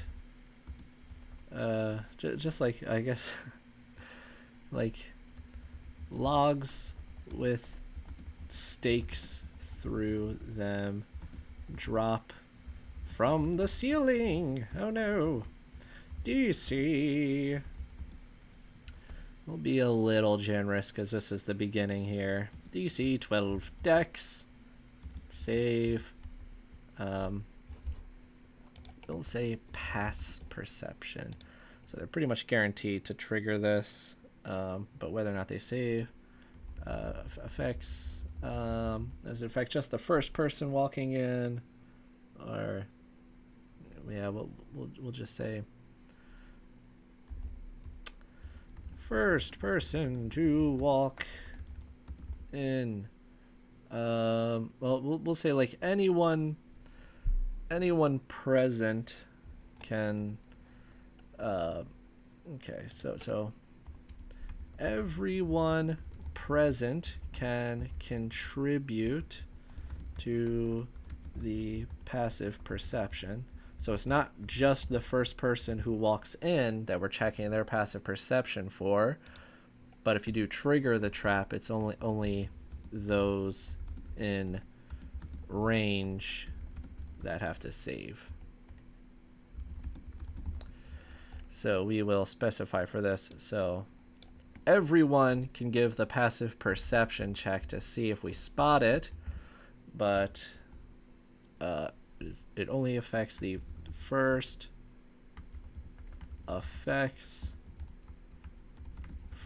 person to walk in,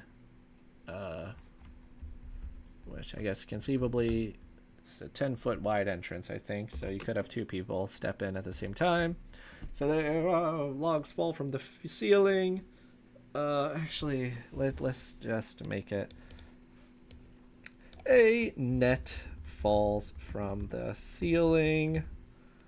Let's see, net D&D 5e. We can just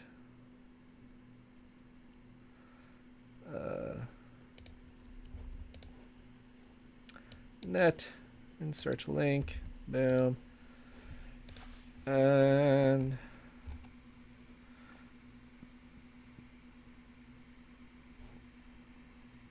right, so like on fail, you are restrained. On pass, nothing happens. Then basically you have to spend your turn trying to free yourself. So it won't be hideously, like we could really ramp this up where like the kobolds are netting everyone and then they're just throwing oil flasks and setting everyone on fire. Like we could slaughter the players in this first room if we wanted to, but we're gonna try to not do that. Okay, so let's go into the holes of like path C.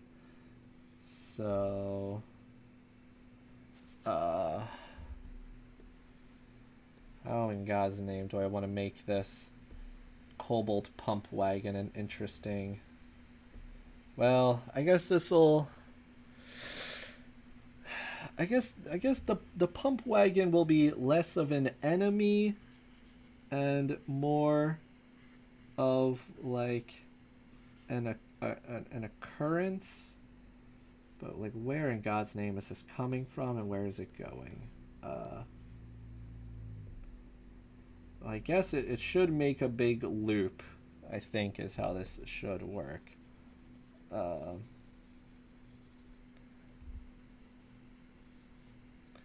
why in God's name do the kobolds have a crazy giant contraption mabob?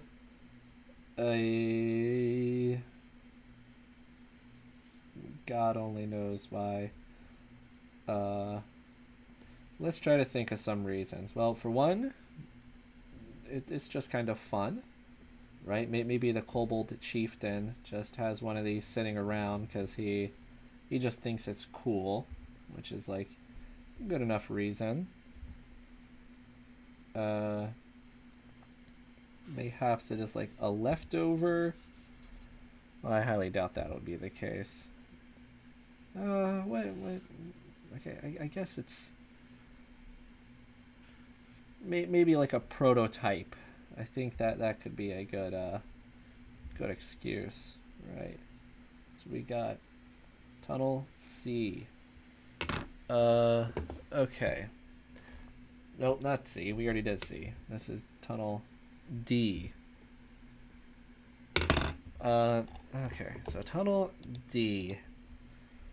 Okay, dungeon. Room D. And okay, this is where the kobold pump wagon. Should we call it a pump wagon? Tunnel wagon. Tunnel drill. Well, it's like a medieval term for tunnel drill contraption, pump contraption. Yeah, I kind of, well, what do you call the like train thing you pump? what is that called? A hand car. Kobold hand car. Killer hand car. All right, kobold killer hand car. Okay, so let's also name our kobold chieftain. So now we're getting into this. He's not Blizzquit. He's Demthrax. Zemthrax. Yes. Okay. Zemethrax. Actually, I think you should have a silly name.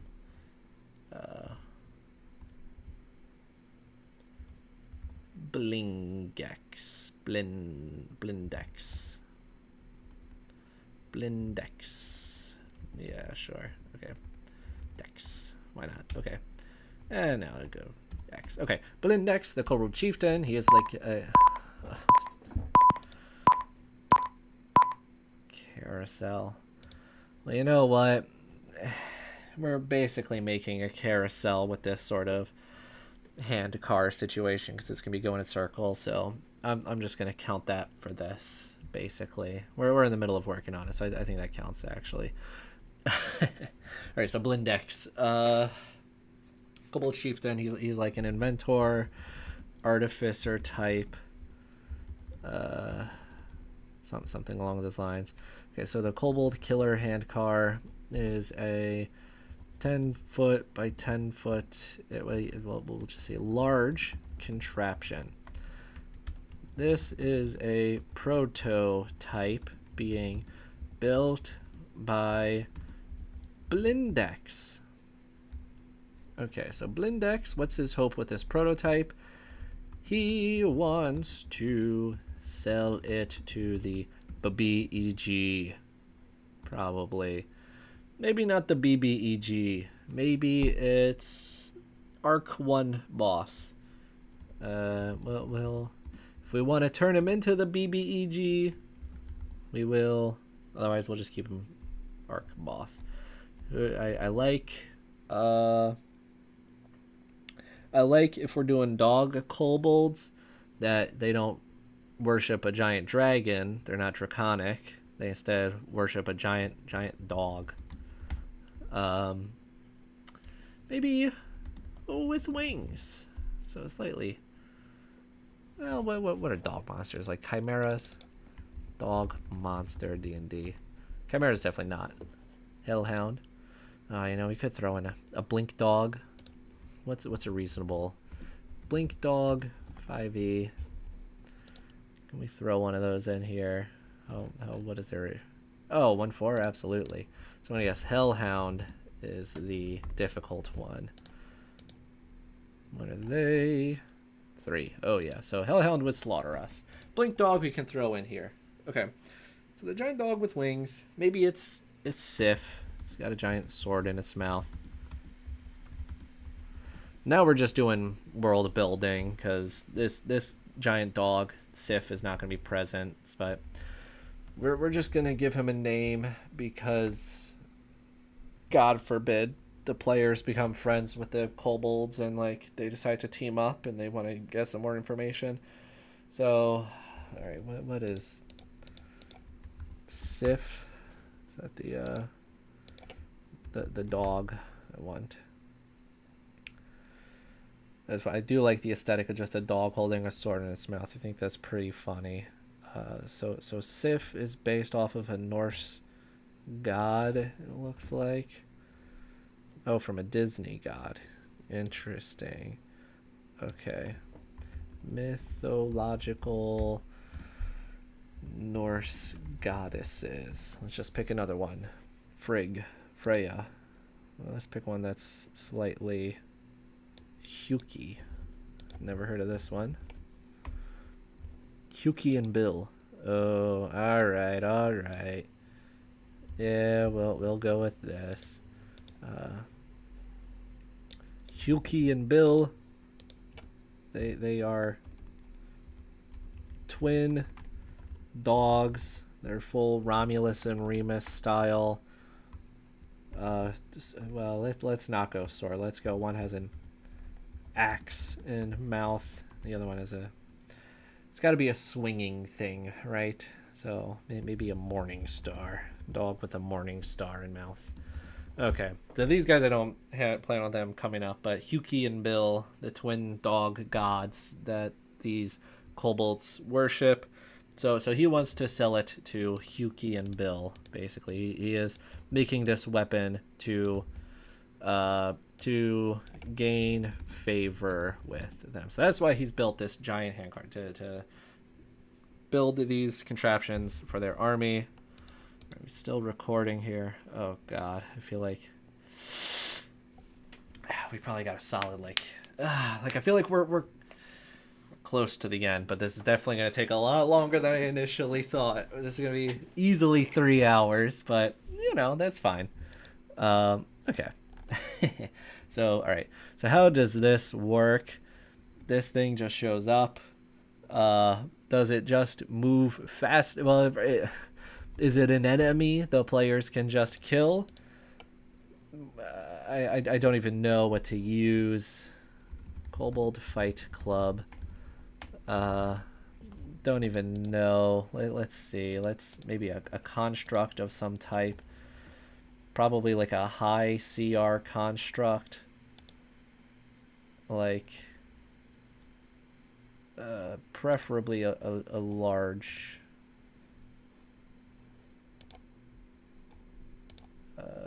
medium. Oh, this is going in reverse order, right? Okay. So medium, large, clay golem.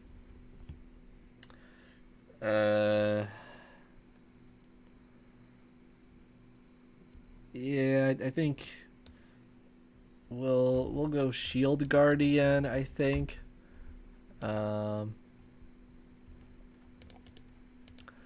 So we'll say like if they try to like fight it, we'll just say yeah, like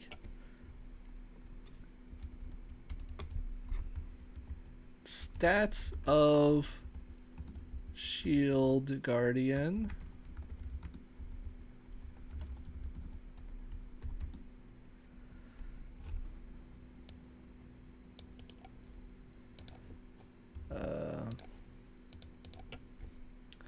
If the players attempt to fight it from the front, but like doesn't not have the abilities, and what's his main? Replace like and like fist is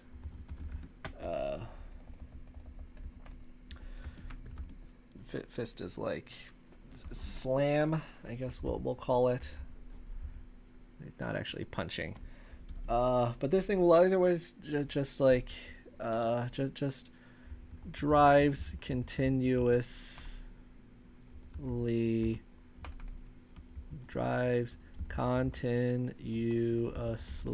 in a circle around this loop.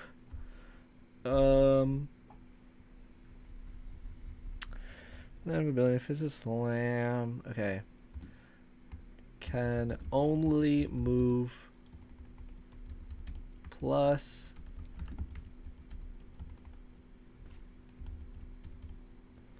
can only move forward.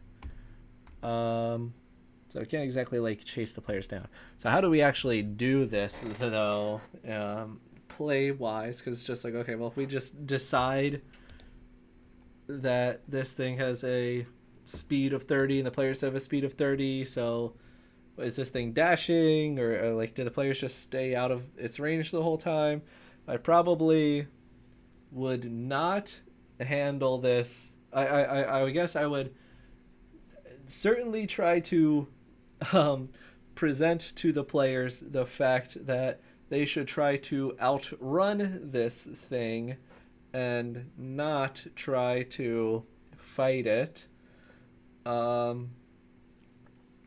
Right, or at the very least, they need to Okay.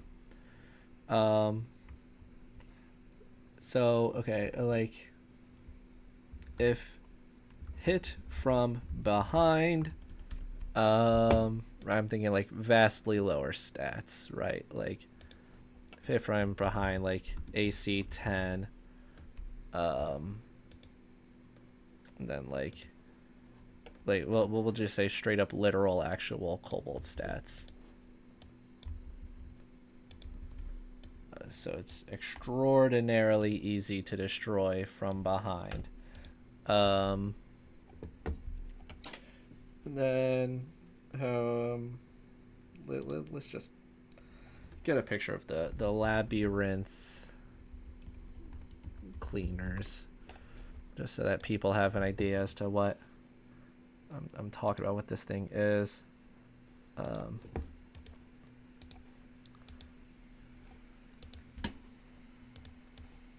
Right, and then you can kind of just, if your players have seen the labyrinth before, you could literally just describe it as the giant sewer cleaning machine in the labyrinth.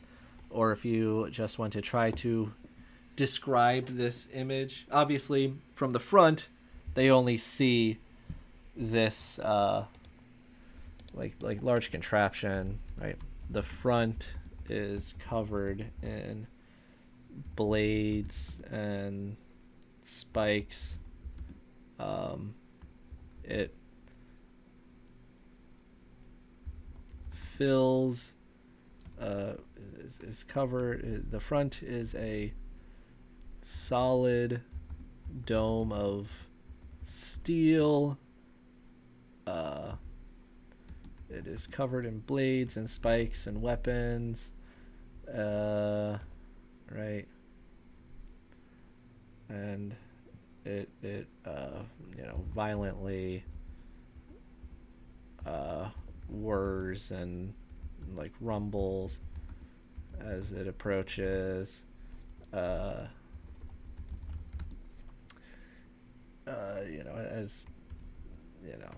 and like this like the spinning blades of doom are coming close, are coming for you, are moving directly towards you, or whatever, good enough. We'll spice it up in post. Okay, so yeah, that's all you see from the front, and then from behind, right, just like a couple of kobolds, like pumping a bare bones framework of a machine, whatever. Okay. So super easy to kill from behind, but you need to outrun it. So how do we actually handle this? Well, I would not break out the grid and tell people that we are running this through combat. I would not have minis move around the table for this. Maybe you could, but I'm going to say I'm going to lean against that. And this is I think we might break out some clocks. Well, maybe not even clocks, honestly. Maybe just like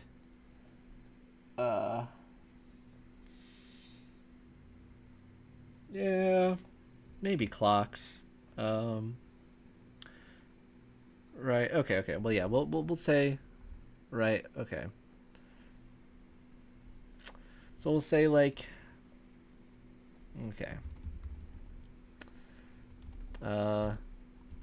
If players try to outrun it, right, everyone will just make athletics. I guess we'll just use dex for determining straight up running speed.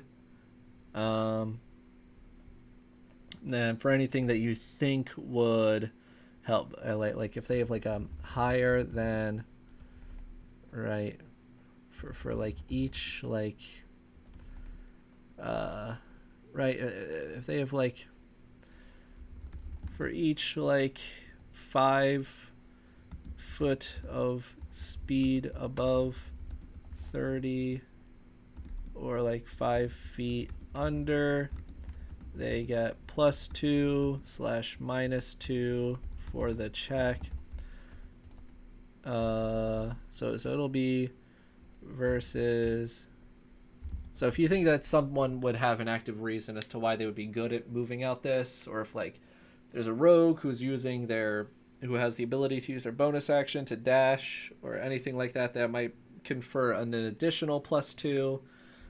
So we'll say so like for each additional means above like normal movement gives an additional, gives another +2. So yeah, we're definitely getting a little abstract out here, because technically dashing would add like a whole extra 30 feet to your movement or whatever, but we're just gonna rule it as such. So we will say this is versus DC.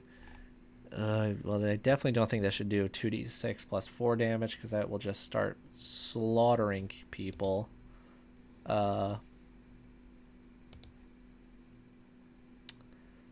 So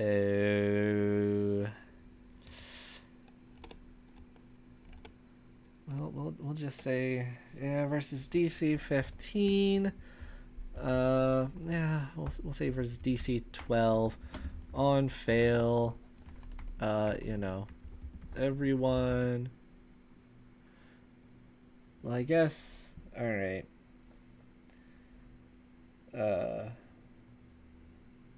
Oh God, this is gonna be a difficult thing to run. Well, this is gonna be one of those ones that just ends up. The players are gonna very easily figure out how to cheese this. I think it's gonna be the the realistic outcome here. And you know what? If they feel like they've cheesed it, then good. Hopefully, you just really play up as the DM. Like, what? I can't believe you guys beat this so easily. But I'm realizing this will be very difficult too. Actually, but okay. Well, you know what? Let's just say this. Oh, Christ Almighty! Voyage. God, I'm so burnt out on coming up with unique. We cheated pretty hard on carousel. Voyage. I guess the merchant came back from a voyage. Does that count? The chieftain could be out on a voyage.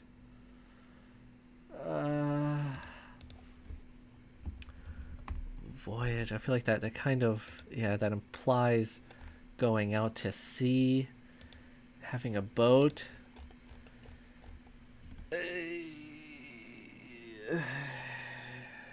What could be a voyage? There's like an instant boat magic item, D&D, right? The folding boat.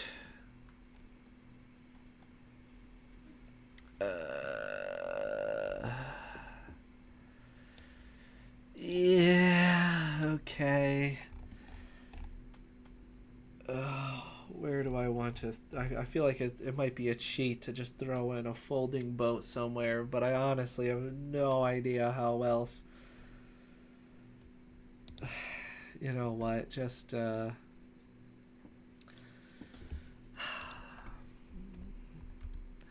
Baron something Italian. Vito Bell. Vito Gogna. He has a folding boat. For what reason?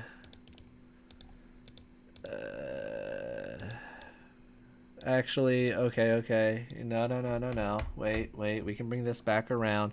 So there is a river leads to town Thieves Guild transports smuggled unicorn horns via folding boat. I don't really expect the Thieves Guild to come up. Like we could flesh them out more and then make that like a potentially bigger, stronger part of this adventure, but I don't. This might just sort of be a little bit of a dead end. So unicorn horns. He's been selling these to. What did we just name the villain? Blindex. He's been selling unicorn horns to Blindex, the kobold chief. Never ever trust elves. Okay, so we'll definitely throw in a little bit of a twist ending at the end. Okay, so I think secret compartment. This we were going to put behind the kobold killer handcar. So back to our I know. You don't have to tell me twice. Okay. So there's like just like a little hidden compartment here. So we'll put hidden compart. God. Hidden compartment.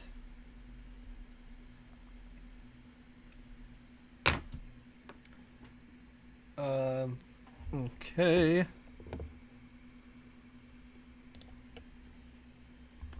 So everyone running past makes this check.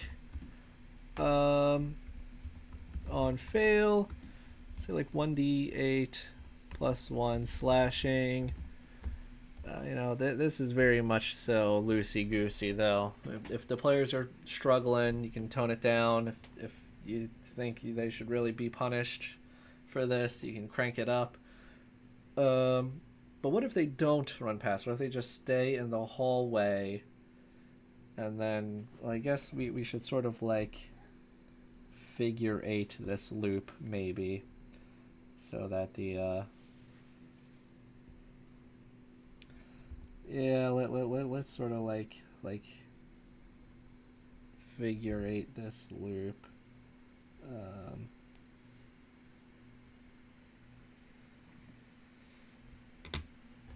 Okay, so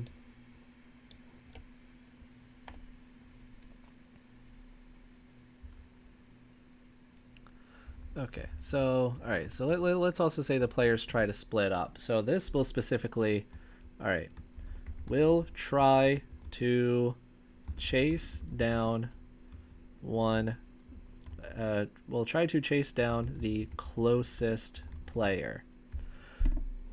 So if all the players decide to split up, it can only chase down a single player who will make this DC.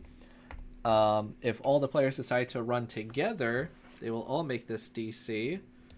If they all try to run, if they try to run behind the contraption, I guess we can say we can use a little bit of a Blades in the Dark clocks system here, or we can just call a skill challenge or whatever.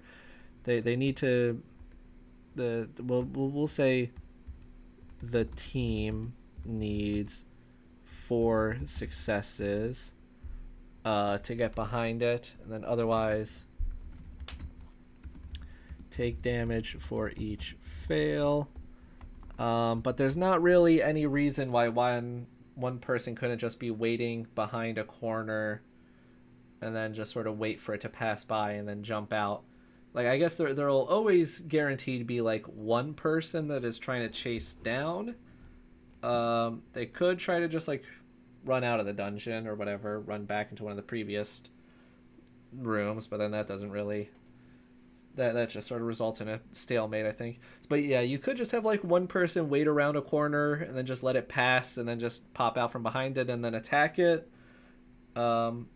Which yeah, there's no reason why they can't do that. And you know, if they figure that out, like I would not try to lead the players to believe that that is not an option. Basically, like it's very simple, but it works. You know.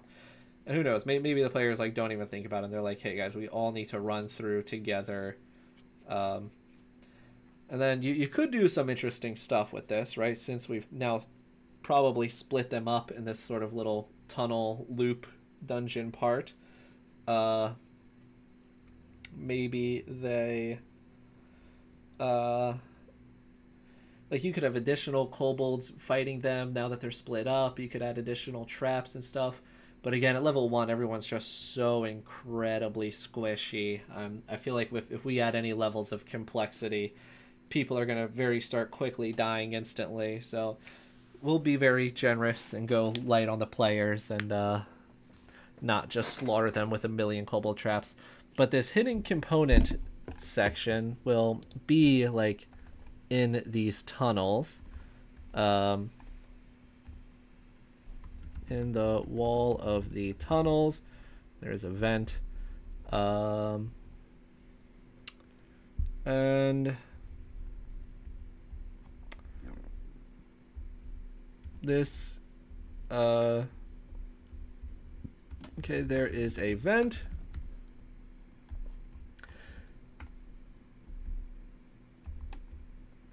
This is discoverable by players if they decide to give the contraption the runaround, right? So if they do one of the very straightforward, just one person runs through, or if they all decide to run through, or if one person just waits while another person gets chased, they could potentially find this, but it's unlikely that they will even put themselves in a position that they will find this. But if they kind of willingly go in a bit of a wild goose chase sort of situation with this machine, then they have the chance of spotting this vent. Or if they fully deal with this contraption and then give themselves times to really scan through the entirety of the tunnels of this dungeon, then they might just instantly find this little hidden treasure here. Okay. So let's make a next room. All right, I think we might move a little past the 5-room dungeon here, but that's fine. A, B, C, D, E. Okay, so this vent, then E will lead to room. We're getting a little lost here with the line work, being a little sloppy. This will be room F. All right, and then that'll be our last room of the dungeon. I guess another question here that I'm now thinking is going to be a real problem is that if we just have our one hook be the return the maple syrup, then the players might just go to the stockpile and then just leave immediately as soon as they find it. So we're going to need to give a slightly better hook situation. Okay, so that is room F. Okay, so back to our intro. You know, a merchant, a frantic merchant, bloody, and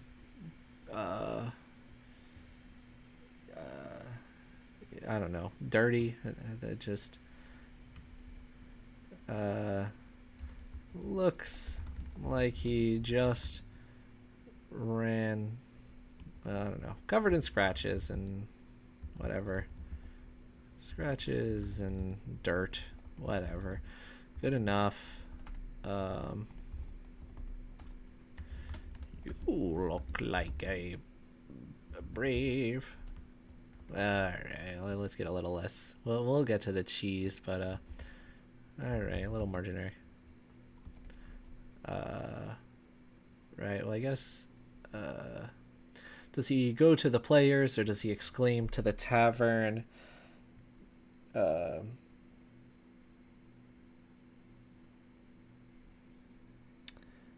I guess we'll just say like I need a drink. Maybe start a little more mysterious and then just kind of like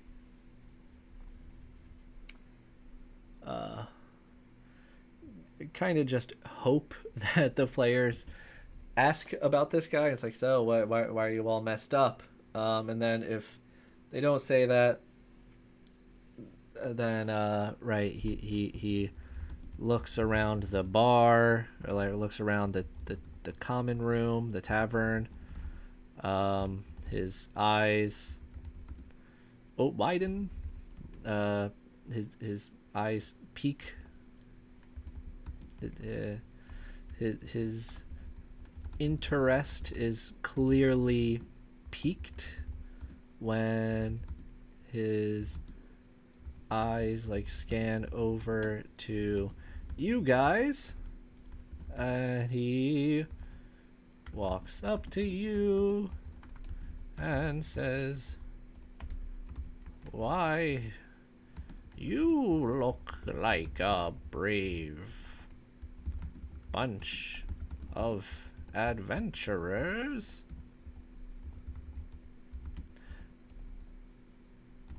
How would you like to make some extra coin?" It's like, I am a merchant for the Guild of Groats. I was bringing my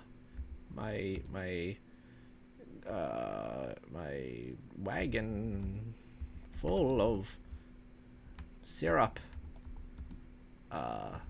through the road that goes through this town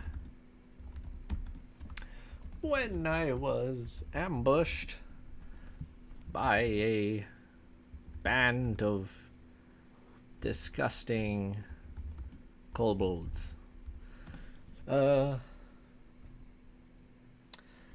Maybe does he should he imply that the Baron isn't keeping his road safe as is probably his duty, depending on if he has like a not like a warden, a road warden, whatever, I don't know. Grumble. I can't. I can only imagine where my tax is going for these roads. The road. You know, they're like, yeah. You would think the road wardens wouldn't let this kind of stuff happen. But you know, he's probably terrified and scared and saying it in a much more probably way that the players would be empathetic for. Oh no, Wisp. All right. Well, we can just throw a will-o-wisp somewhere. Will-o-wisp. D&D. Well, let's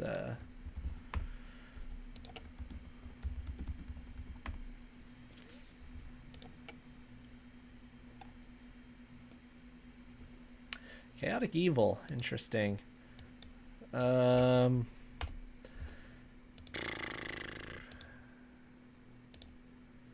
Yeah. Baron Vitagonia, you has a scroll of summon Will-O-Wisp, which I guess functions, probably just summons a Will-O-Wisp for an hour, basically. So if the players decide that they want to pull a heist on the keep, then boom, they can get a neat little thing. Highly possible that this comes up, but I have zero expectations, which maybe that's a real cheat of this thing if I decide to just add things that I have no plans of actually genuinely incorporating into the session. But you know, you never know. Maybe the mayor shows up and offers this to the players for whatever reason. Maybe the players go to the Baron and are particularly kind or whatever to him. I don't know. Okay, so let's So he's okay, but you know, you return to me my syrup, and I will pay you 300 gold pieces. Maybe it can be negotiated up to like 400 max.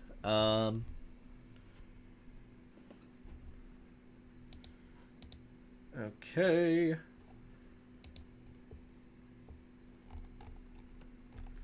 So the dungeon,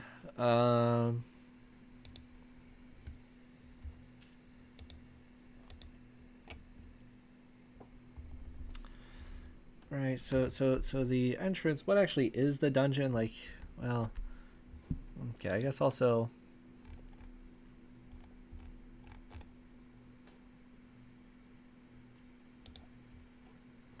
right, if anyone like, well, where are the kobolds? Well, I don't know, but if you ask anyone around the town, I'm not from around here, but other people might know. Okay.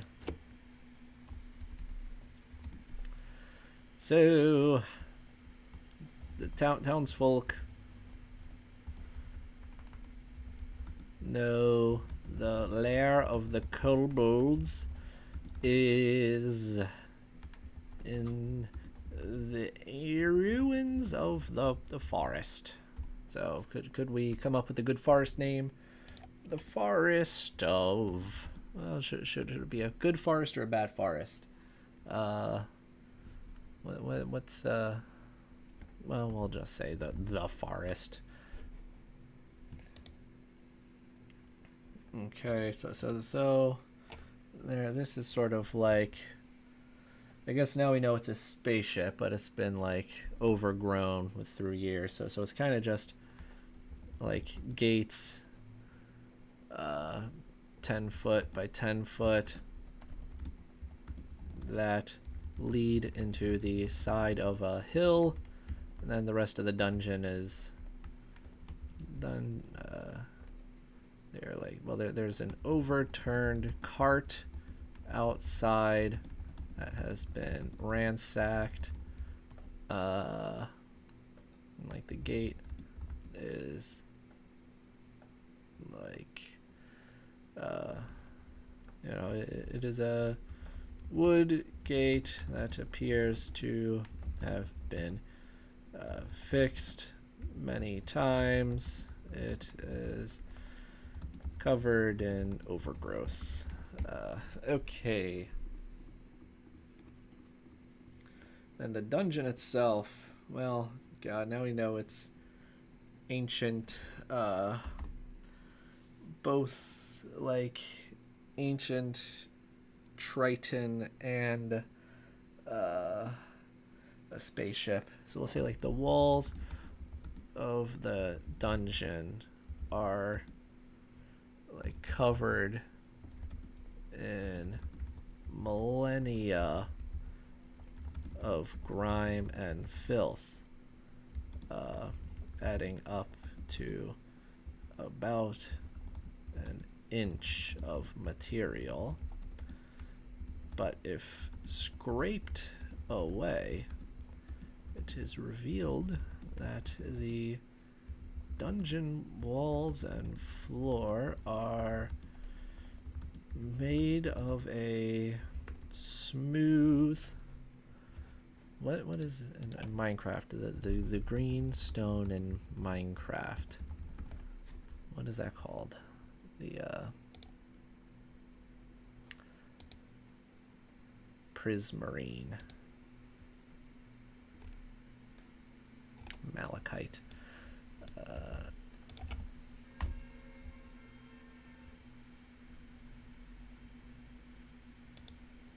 Yeah, well, we'll say smooth panels of prismarine.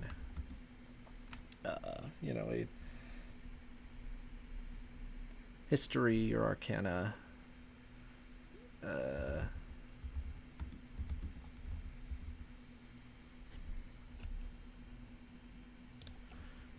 Green stone. History or arcana. You know, like DC 20 reveals prismarine. A material, a building material used in you know, like ancient structures, whatever. All right, maybe we'll add some more to that. Probably not, but whatever. So we got the, what else do we need? All right, room E. Okay. Oh yeah. So the intro, right? I will pay you gold pieces. Then maybe the players say no. All right. Okay, so presumably then the players have to walk around town and ask about the dungeon, ask about where the kobolds are, and then they say, okay, yeah, they're in the ruins. Also, okay, so right, like if the players ask at least a couple of people in town some questions, they are approached by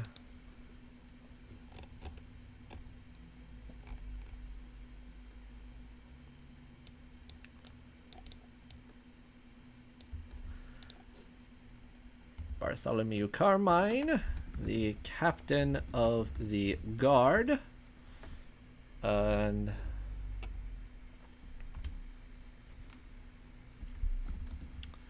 he tells the players, please, my son, my nephew, Brandard, not Brandard, Brandon with a Y. No, that sounds like not a nephew. Bromine. No, Bartholomew. What's a good Italian name? Donicelli is has been kidnapped. I believe has been kidnapped by those kobolds. Please, if you would bring him back, I would give you all that I have to offer.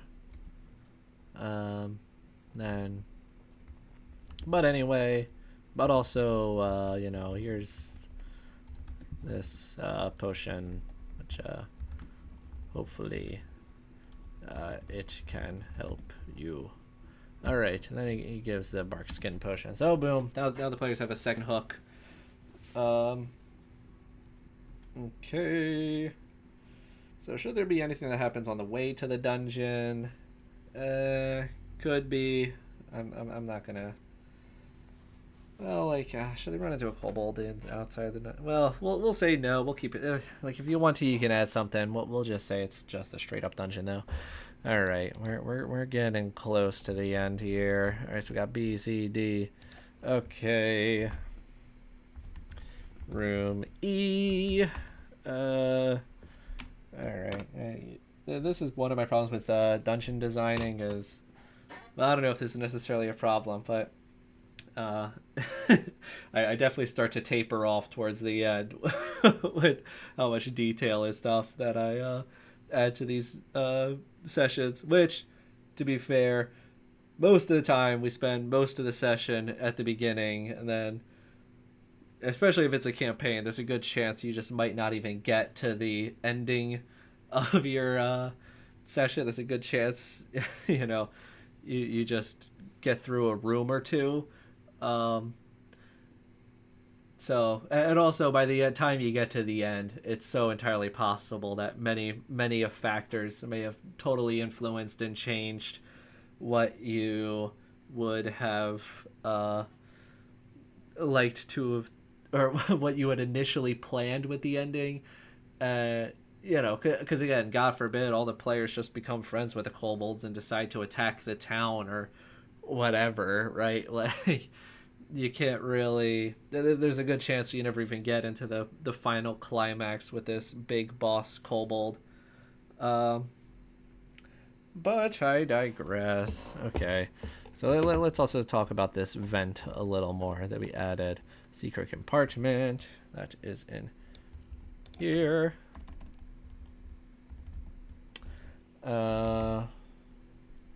Okay, so there's a small tunnel they can squeeze through. Well, medium creatures have to squeeze.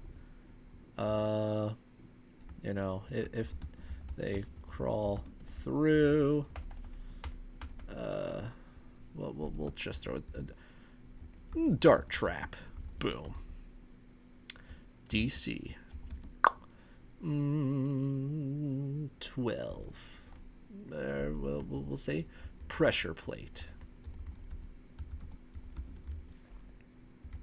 DC 15 pass perception. Then dart trap. DC 15.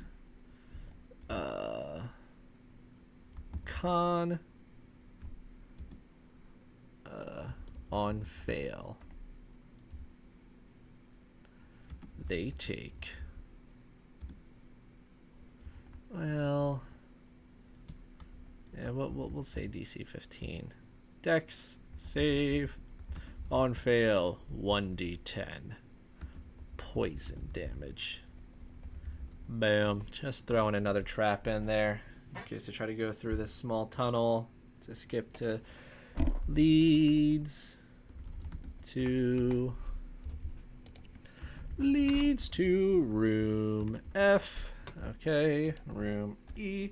We are far past the one page and one page I thought we were initially going to have. But in my defense, well, not in my defense, something that I do like doing that I should have started with the formatting here, just so I don't make it all.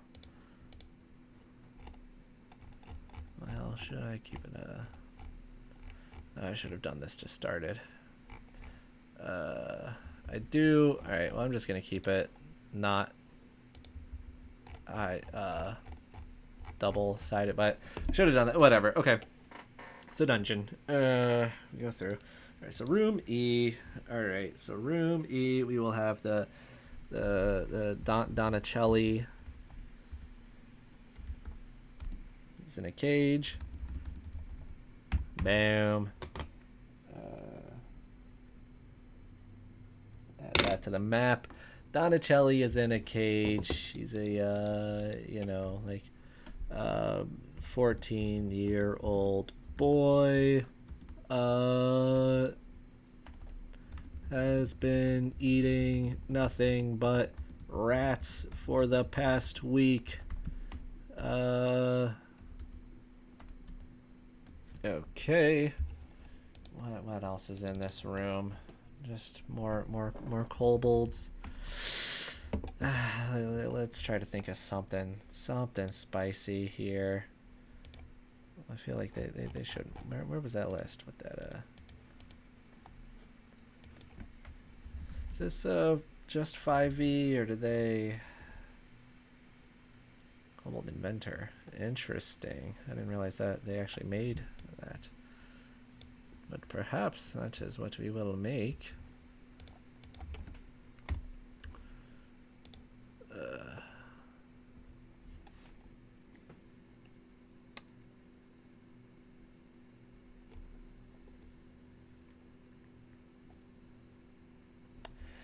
Very interesting. Okay. Well, I think that's what we will make.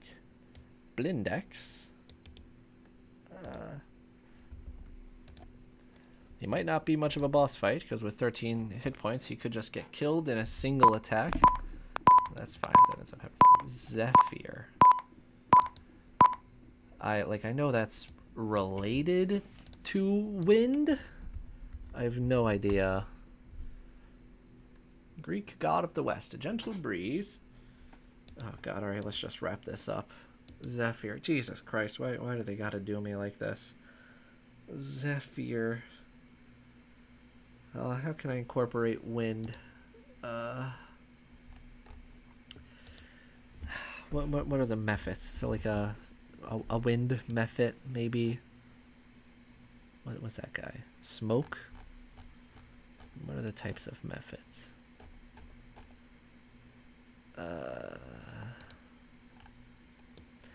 I guess we could throw in a winged kobold.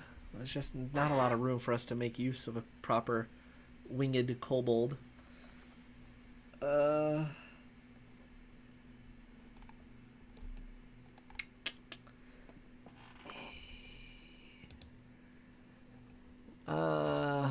god, I'm running out of steam here. Let's just end this thing already. Room E. Alright. Cage. Zephyr. Jesus Christ. A wind thing. If we just look up like wind, D&D. Gust of wind. Warding wind. An air elemental, maybe. Let's check air elemental D&D.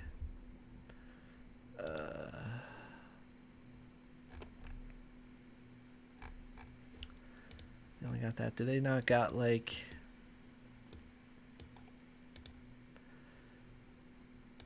if I look up like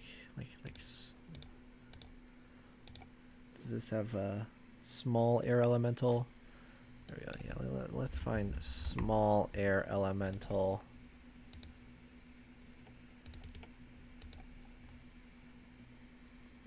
Now, what is the wind elemental doing here? Okay. It's like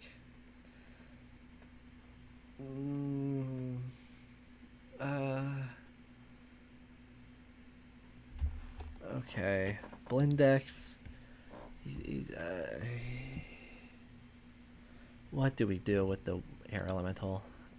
Okay, kobolds also have trapped in a jar small air elemental. What do they use it to power? Like a machine? What kind of machine? They use it to power a... What is a contraption that kobolds could be doing? Could be playing.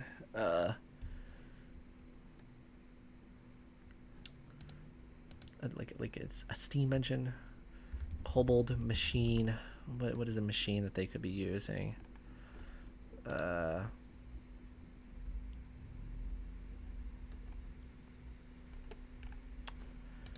a toy. Power like a small like a table that they are playing a game on. they are like the table is full of tiny holes. The air elemental is trapped under it, providing a small gust of wind. Right. The kobolds kick the jar. The elemental is out of line. Otherwise, there are 2 kobolds like holding onto tiny wooden paddles as they slam them into a small smooth rock disc that they hit, that they bounce back and forth. Okay, so it's basically an air hockey table. It's a fantasy air hockey table. Okay. 2 are playing, and then we'll 4 more kobolds are watching. Okay. They are cheering. And again, this is kind of assuming that the cockatrice didn't screech, or the kobolds in the dungeon don't know for whatever reason that the players have it breached the gates or whatever. Okay, so they're cheering. I guess there is a lot of noise going on in this dungeon. You have the giant rumble of this drill machine. So we got the kobolds, they're cheering, and right, okay, so they basically will try to fight the players. Okay, then there is a pit. Well, we'll say a tarp of what could be on the ground here. A tarp of like filth covering a like rotten boards.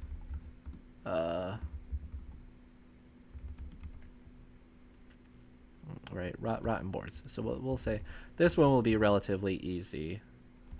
So DC 10, pass perception, and pit trap. Okay, so let's see. Pit trap 5e. Are we still recording? Oh man, okay. Pit trap.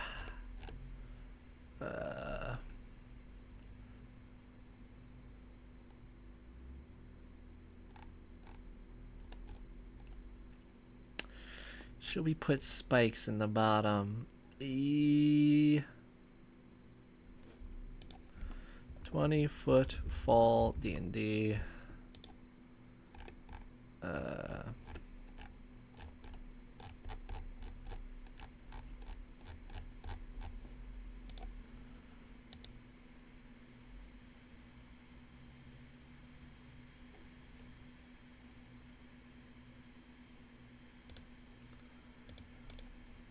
Well, yeah, okay. Pit trap, 20 feet deep.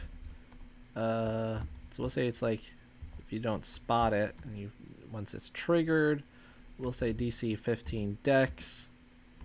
Like take 2d6 bludgeoning on fall. Then you're sort of trapped in there until you kind of either climb your way out, or I think rules as written, you can climb pretty easily. Climb D&D 5e. I feel like this is, yeah, I probably wouldn't just say double your move. I feel like climbing, I'd probably require like a actual strength check.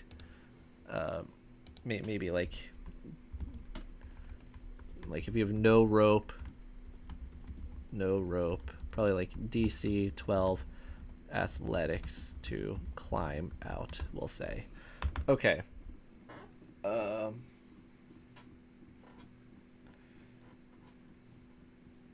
Then, all right, so that's this room. There's just more kobolds, and then we'll let's move our letter E here. Okay. And the pit trap will be pretty much this 10 by 10. They put PT for pit trap, and then we'll have our big air. How big is an air hockey table? Like, not, especially if it's little kobolds playing, it's got to be relatively small. Okay, and then this room doubles as, this is also the like sleeping quarters. There are how many kobolds did we say? There's at least 4 plus 1, 5 plus another 6, so there's 11. Maybe around 20-ish. Maybe about like 20 like hammocks tied to the walls, fastened to the walls. There are some personal belongings that can be looted as well. So mostly just like pieces of like assorted pieces of silverware and like tiny gems and otherwise other assorted shiny bits that kobolds hid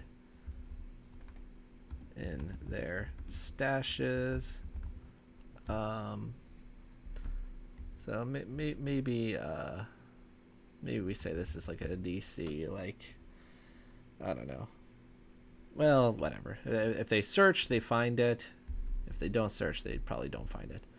Okay, well, we'll say adds up to like 80 GP worth of random treasure. Okay, and then room F. This is the office of Blindex. So he's got to have the coolest trap in here. Maybe we will actually get a little bit of a fancy trap for this one. Maybe not. Maybe just keep it simple. Some more. Mechanical trap. Oh man, they stole my idea of the net.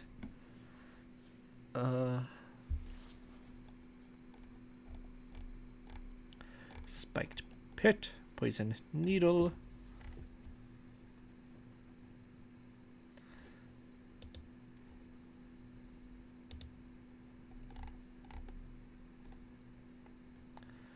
Ooh, I do like an ooze. What's the kobold fight club? Let's find a low level ooze. Creature type. A gray ooze. Okay. Well, actually, we're gonna do dogs, weren't we? Dog, not an ooze. Could be an ooze in the shape of a dog. Blink dog. They're good. Interesting. How about, are there any other death dog? We could throw in a death dog.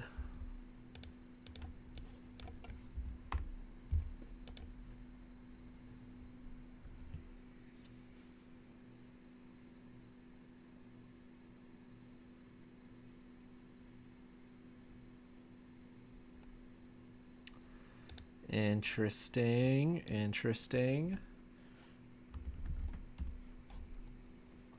Yes, hound.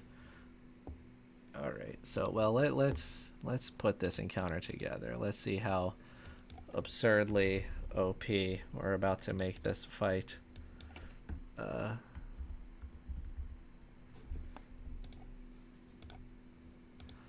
Difficulty is still considered low. So how many kobolds can we add? So, as according to the D&D calculator, it's not considered a hard encounter until we include a death dog, an inventor, and 6 kobolds. I have a pretty good feeling that this would obliterate a level 1 party. I feel like.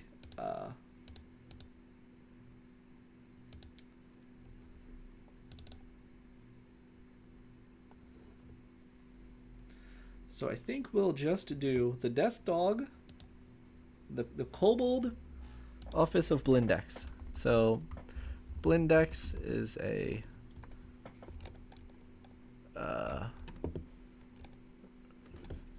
did I not do the Kobold Inventor? Did I forget to actually? Whoops. Okay, so Blindex. Insert link. Bop. Blindex. Okay. Death Dog. Rides atop his trusty steed. Spot.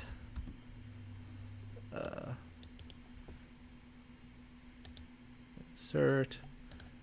Death Dog, copy, paste. Okay. There are 2 kobolds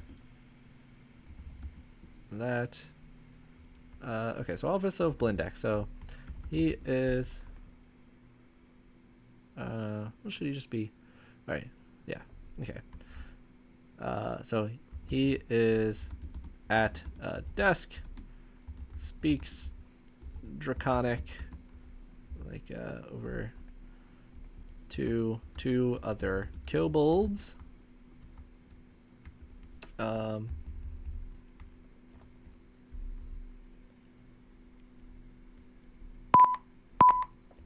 we're so close.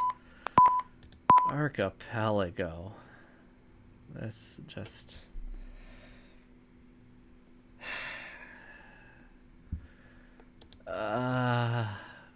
Like we could be extremely cheap and just say the entire adventure is on an archipelago.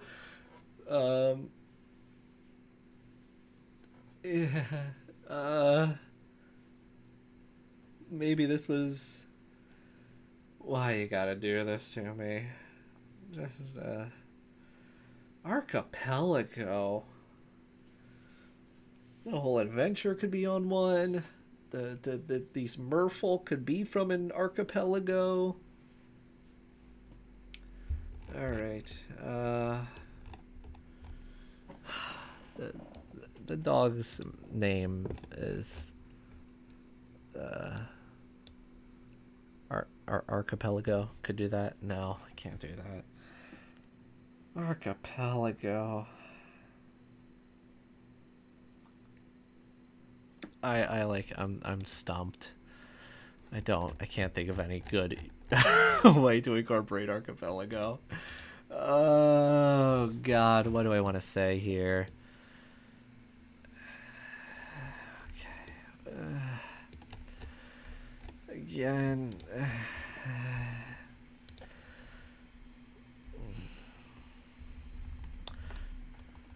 Treasure in the office of Blindex. A map that leads to the treasure of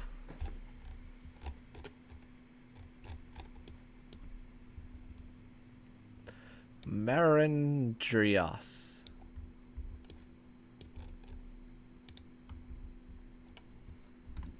An X on an archipelago. All right, boom. All right, this if your players find this, it's pretty much guaranteed, I feel like, that they would, assuming they have no other prior motivations to do anything. I feel like this could be a very strong lead towards the next session as they just find a treasure map. Or you could just not include this map at all if you don't want to. But yeah, sure, why not? We just say there's a treasure map on the archipelagos of Mirandrias. Okay. So I guess like Mirandrias, whatever. We'll say the desk, Blindex's desk, is actually, we'll say DC 20, whatever kind, int history, I guess. Any kind of reasonable int check could reveal that Blindex's desk is in fact the casket. What do you call that? A mummy, ancient mummy casket. Mummy casket. What do you call it? Sarcophagus? Right. Okay. In fact, the sarcophagus of Mirandrias. Exxon and Archipelago. Boom. All right. So if they find that, neat. If not, whatever. Okay. Speaks to Draconic, to 2 other kobolds. Okay.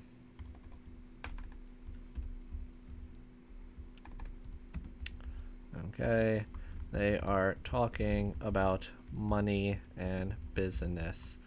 Okay. So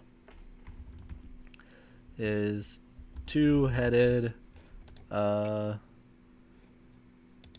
terrifying dog is curled up by his side. All right, so if the players run in, he just starts trying to fight them.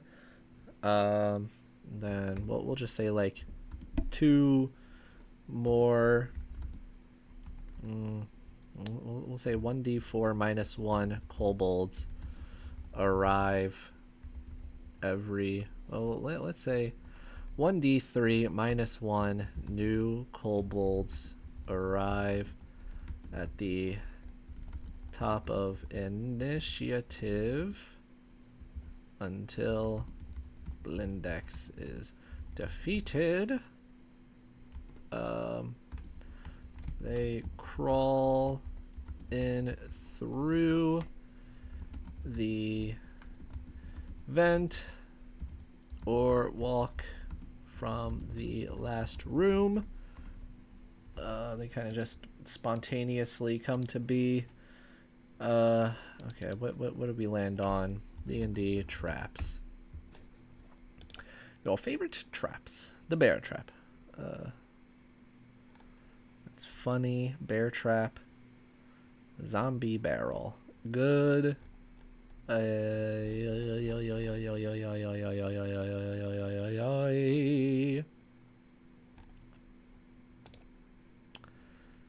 Come on, what are some more classic traps? Just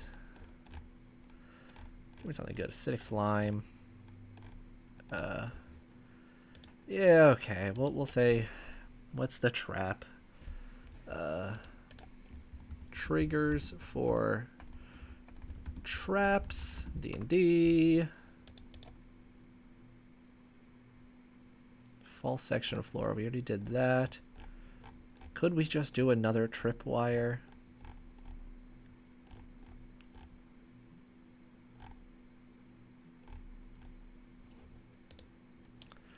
Well, okay. We'll say there's a chest in this room. It's very obviously trapped.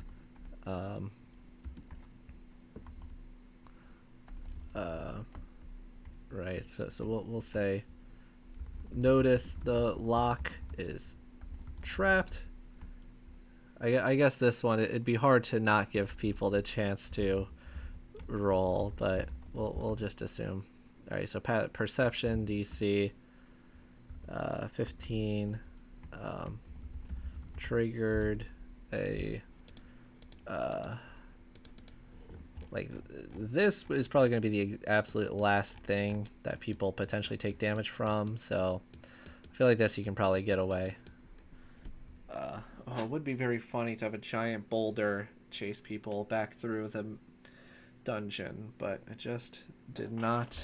Well, we kind of have a little bit of that with the looping doodad thing. Poison needle.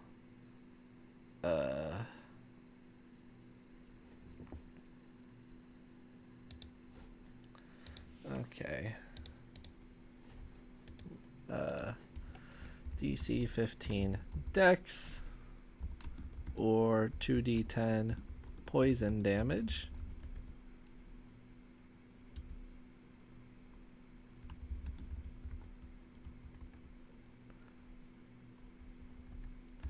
And DC 15 con or poisoned for 1 day.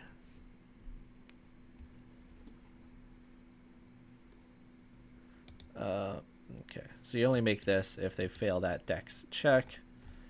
Okay, what is in? So I guess, yeah, we'll say the treasure map is not in the treasure chest. That's in the guy's tomb. We will say inside the chest, there is a note. There is 500 GP worth of shaved of unicorn horns. We'll say that's 5 unicorn horns. How much is a unicorn horn worth?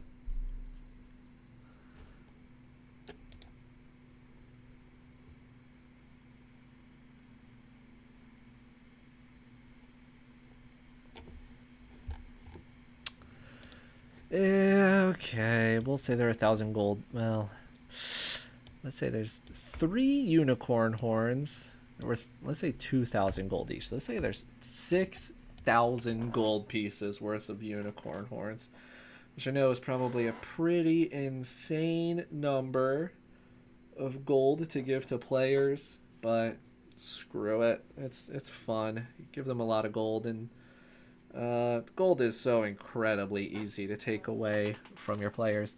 Okay. These are highly illegal.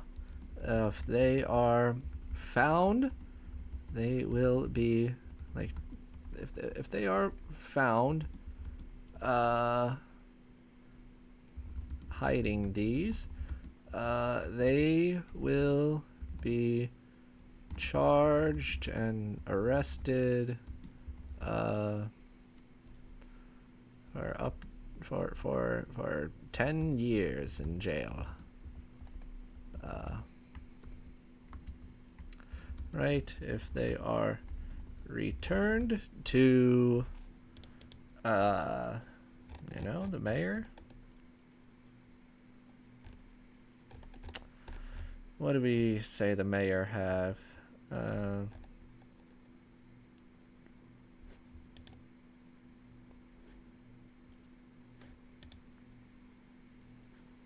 If they are returned to the Baron, which I guess this Baron is somewhat of a little bit a good guy, I guess.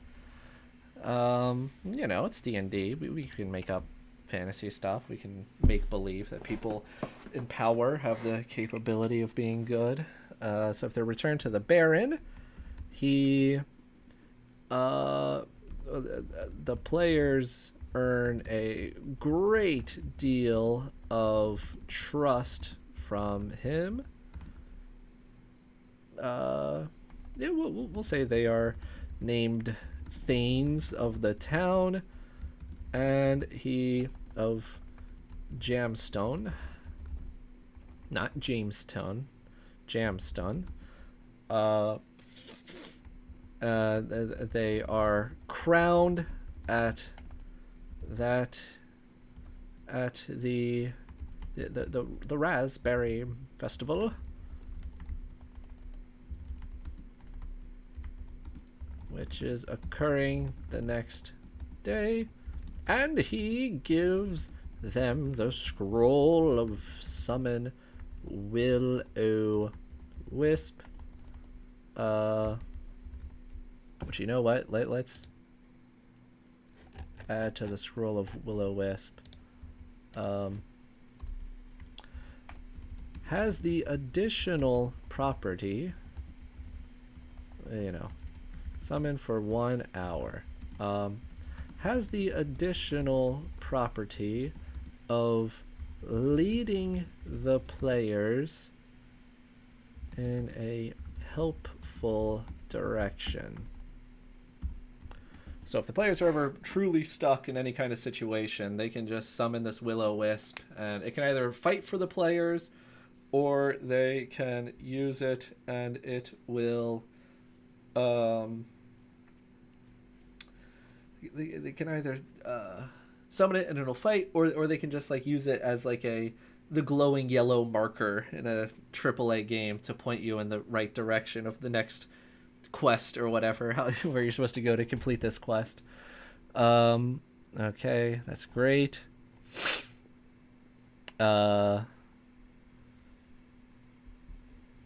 Right. Yeah, Donatelli, all he has to offer is like 50 gold pieces, which is not the best or whatever, but you got to make do. Okay, so we need a good twist here too, which I think we've already sort of alluded to with this unicorn horn sort of deal. Where do we leave off? Blindex, they got this guy, and he's an inventor. He's probably pretty easy to kill, because again, he only has 13 HP, so players might just shoot him once and he dies. Okay. Where did I have his chest with the horn? Okay, right here. Right. Okay. Additionally, okay, well, let's also make sure the players also get some gold, just in case they decide to be honest about the unicorn horns. So we'll say, like, inside the chest there is like 700 let's make a funny number, 754 GP worth of assorted treasures and trinkets. There is the toy of, what's his name? What is his name? Blizzquit.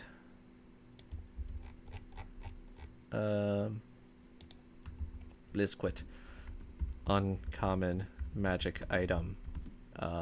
Gives we'll say requires attunement.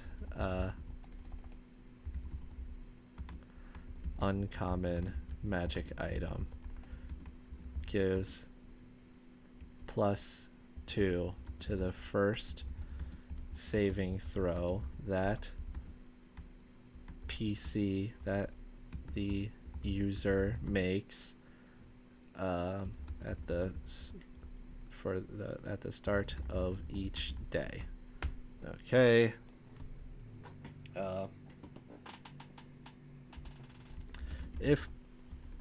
Okay. This item only has this property for as long as Blizzquit is alive. Right, gained this property through the fate magic of Merandrios. Oh god, alright. No way we got Archipelago twice in a row. Jesus Christ. Okay. Well, I'm counting that as a freebie. I am not incorporating a second Archipelago. Okay, so inside the this is Merandrios or whatever we call Merandrios. Sure. Screw it. As a token of appreciation, Blizzquit offers it to the heroes. Okay. Additionally, inside the chest is a like a note, a series of correspondence in the form of letters. We'll say written in Draconic. The content of them reveal that the kobolds have been acquiring their unicorn horns from the merchant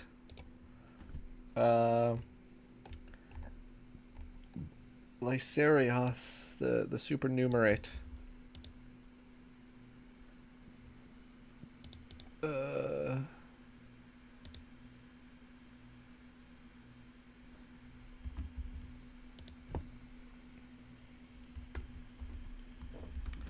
If the PCs use this info to extort or blackmail Lysarius, he will pay up to 1,000 GP to keep this secret. If the players turn in Lysarius, God, can they earn any more reputation in the town? If the players turn in Lysarius, what happens? Do they get any extra reward or whatever? You know, they will be paid a bounty reward of 100 gold pieces. So, not that the players necessarily know that these are their options, but there's certainly much more of an incentive to do the illegal thing, which would conceivably result in you getting like arrested or whatever if you're found out to have this connection. Okay.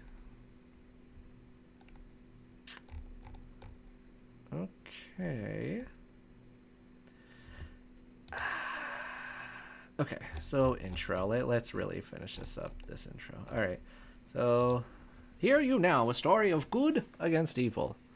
Okay. Honestly, whatever. If you have any world building, you could start with that as your intro. Right.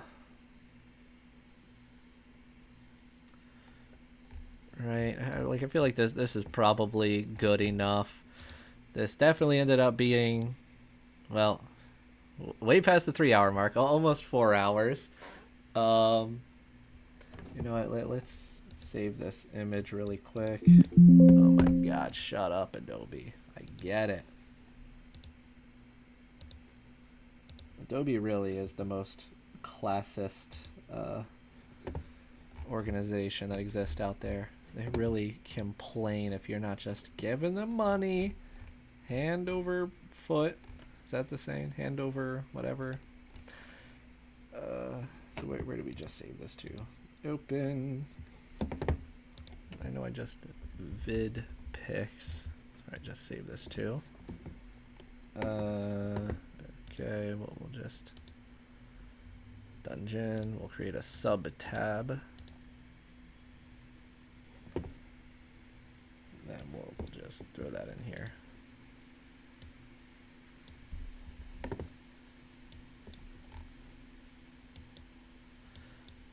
Can we get you to fit perfectly? Will that be possible? Whatever, close enough. Okay, so pretty simple dungeon. Definitely could have added a lot more. I think you're liable to potentially get like a couple sessions out of this. Like this whole situation might take like 2 sessions. I think here you can realistically expect a bare minimum of 1. I might I might fix up a little bit of formatting here. I might like, maybe all the rooms I would like bold. And maybe I would room F, room E, room D, room C, room B, and room A.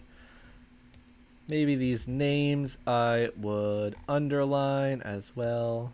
Blizz Quit, Bone Sucker. Underline that. These guys are not going to come up, but just to sort of set them up. Blindex, we already got him highlighted. Oh man, wait, should we have Blindex and Blizz Quit? I only just realized I did 2 Blees. That's fine, whatever. Too late. It's world building. Okay. Also, he is collecting the unicorn horns to give to his twin dog patrons. Okay. All right. So I feel like that's a pretty, you got maybe a little bit of a twist ending in there. Not much of a twist, because there's not really much of a reason for you to trust the merchant guy. Well, let's also say, okay, how much should a +1 item cost? +1 weapon. D&D. 500 to 5,000. Okay. Well, I feel like it should be on the far side of that. So let's say the +1 longbow. Right. He can sells for 4,500. Nah, yeah, 4,000 gold. 4,500 gold pieces. Okay. So maybe you trade him the unicorn horns and then you buy the bow back. You could do something like that. All right. So what else did I want to say? I just have the script open here. Okay. So outro. All right. So at the end of the session, I feel like again, this is probably more than enough. I feel like there's gonna be some people who would look at this and either say that this is like hyper over prepared. There's probably other people who would believe that this is hyper under prepared. For me though, I feel like this is just about as much information as I would want. I'd probably go in with this and like just clean it up a bit, just underline the text that I want. But honestly, I could work with this. This isn't. I've worked with far worse formatted notes in the past.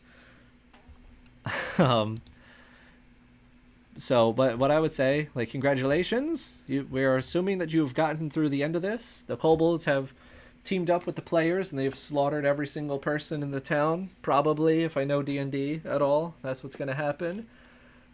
But I would recommend at the end of the session, you ask the following questions to your players. 1, what was your favorite part? Or what aspect of the session did you enjoy the most?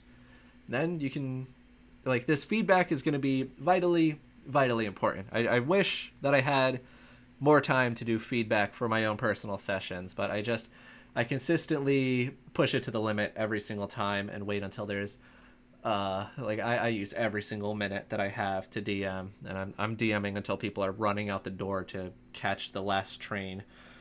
We gotta unlock those New York 24/7 trains. But anyway, feedback is hyper important. Absolutely ask your players, like, what did you like? And then in your future sessions, add more of that and lean more into it. Ask what did they not like, or what do you guys think needs improvement? Which I'm going to guess is probably going to always be combat taking too long, which you just get better at by doing a lot of.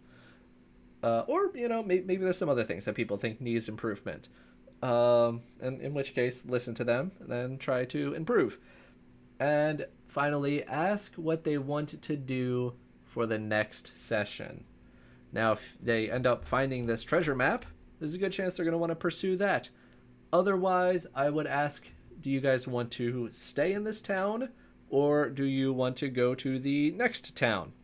Because I will say, if you keep it too broad and not present clear like options, if the players don't have a very strong personal ambition in mind, they'll probably lean towards saying like, well, I don't know what to do. If all you ask is like, what do you want to do? But if you give them like one or two choices, they're more likely to just go with one of those. And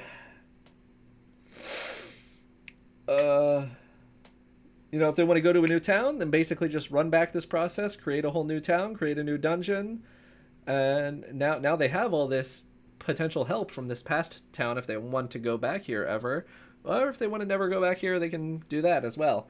If they want to stay in this town, they can do that. Maybe there is either another dungeon with another hook, or it's possible that this dungeon goes even deeper, and that someone might explain how the players missed that the first time.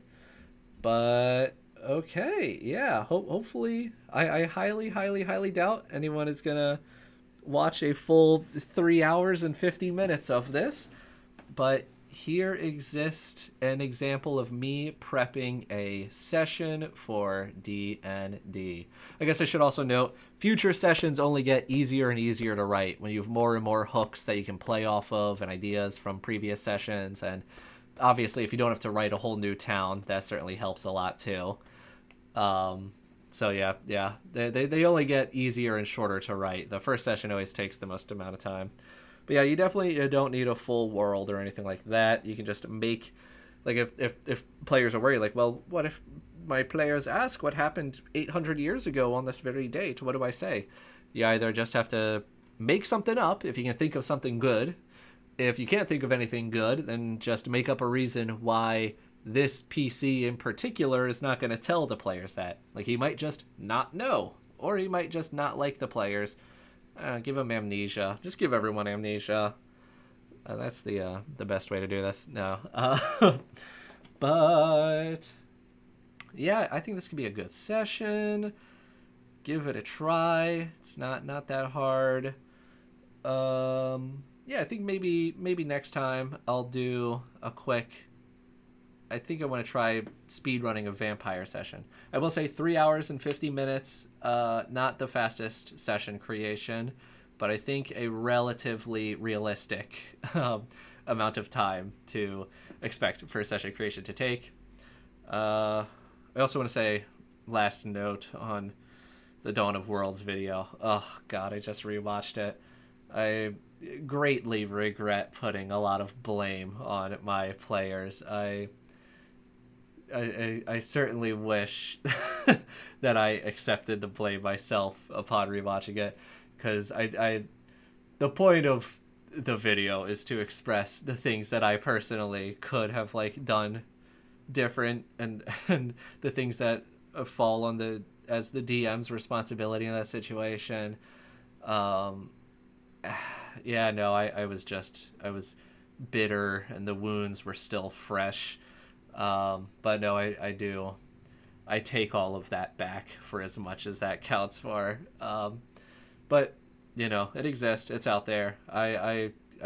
I'll go into the future with the knowledge of this feeling into my sessions that I play. But all right, yeah, someone give this a shot. Maybe try making a session out of this. All right. Goodbye.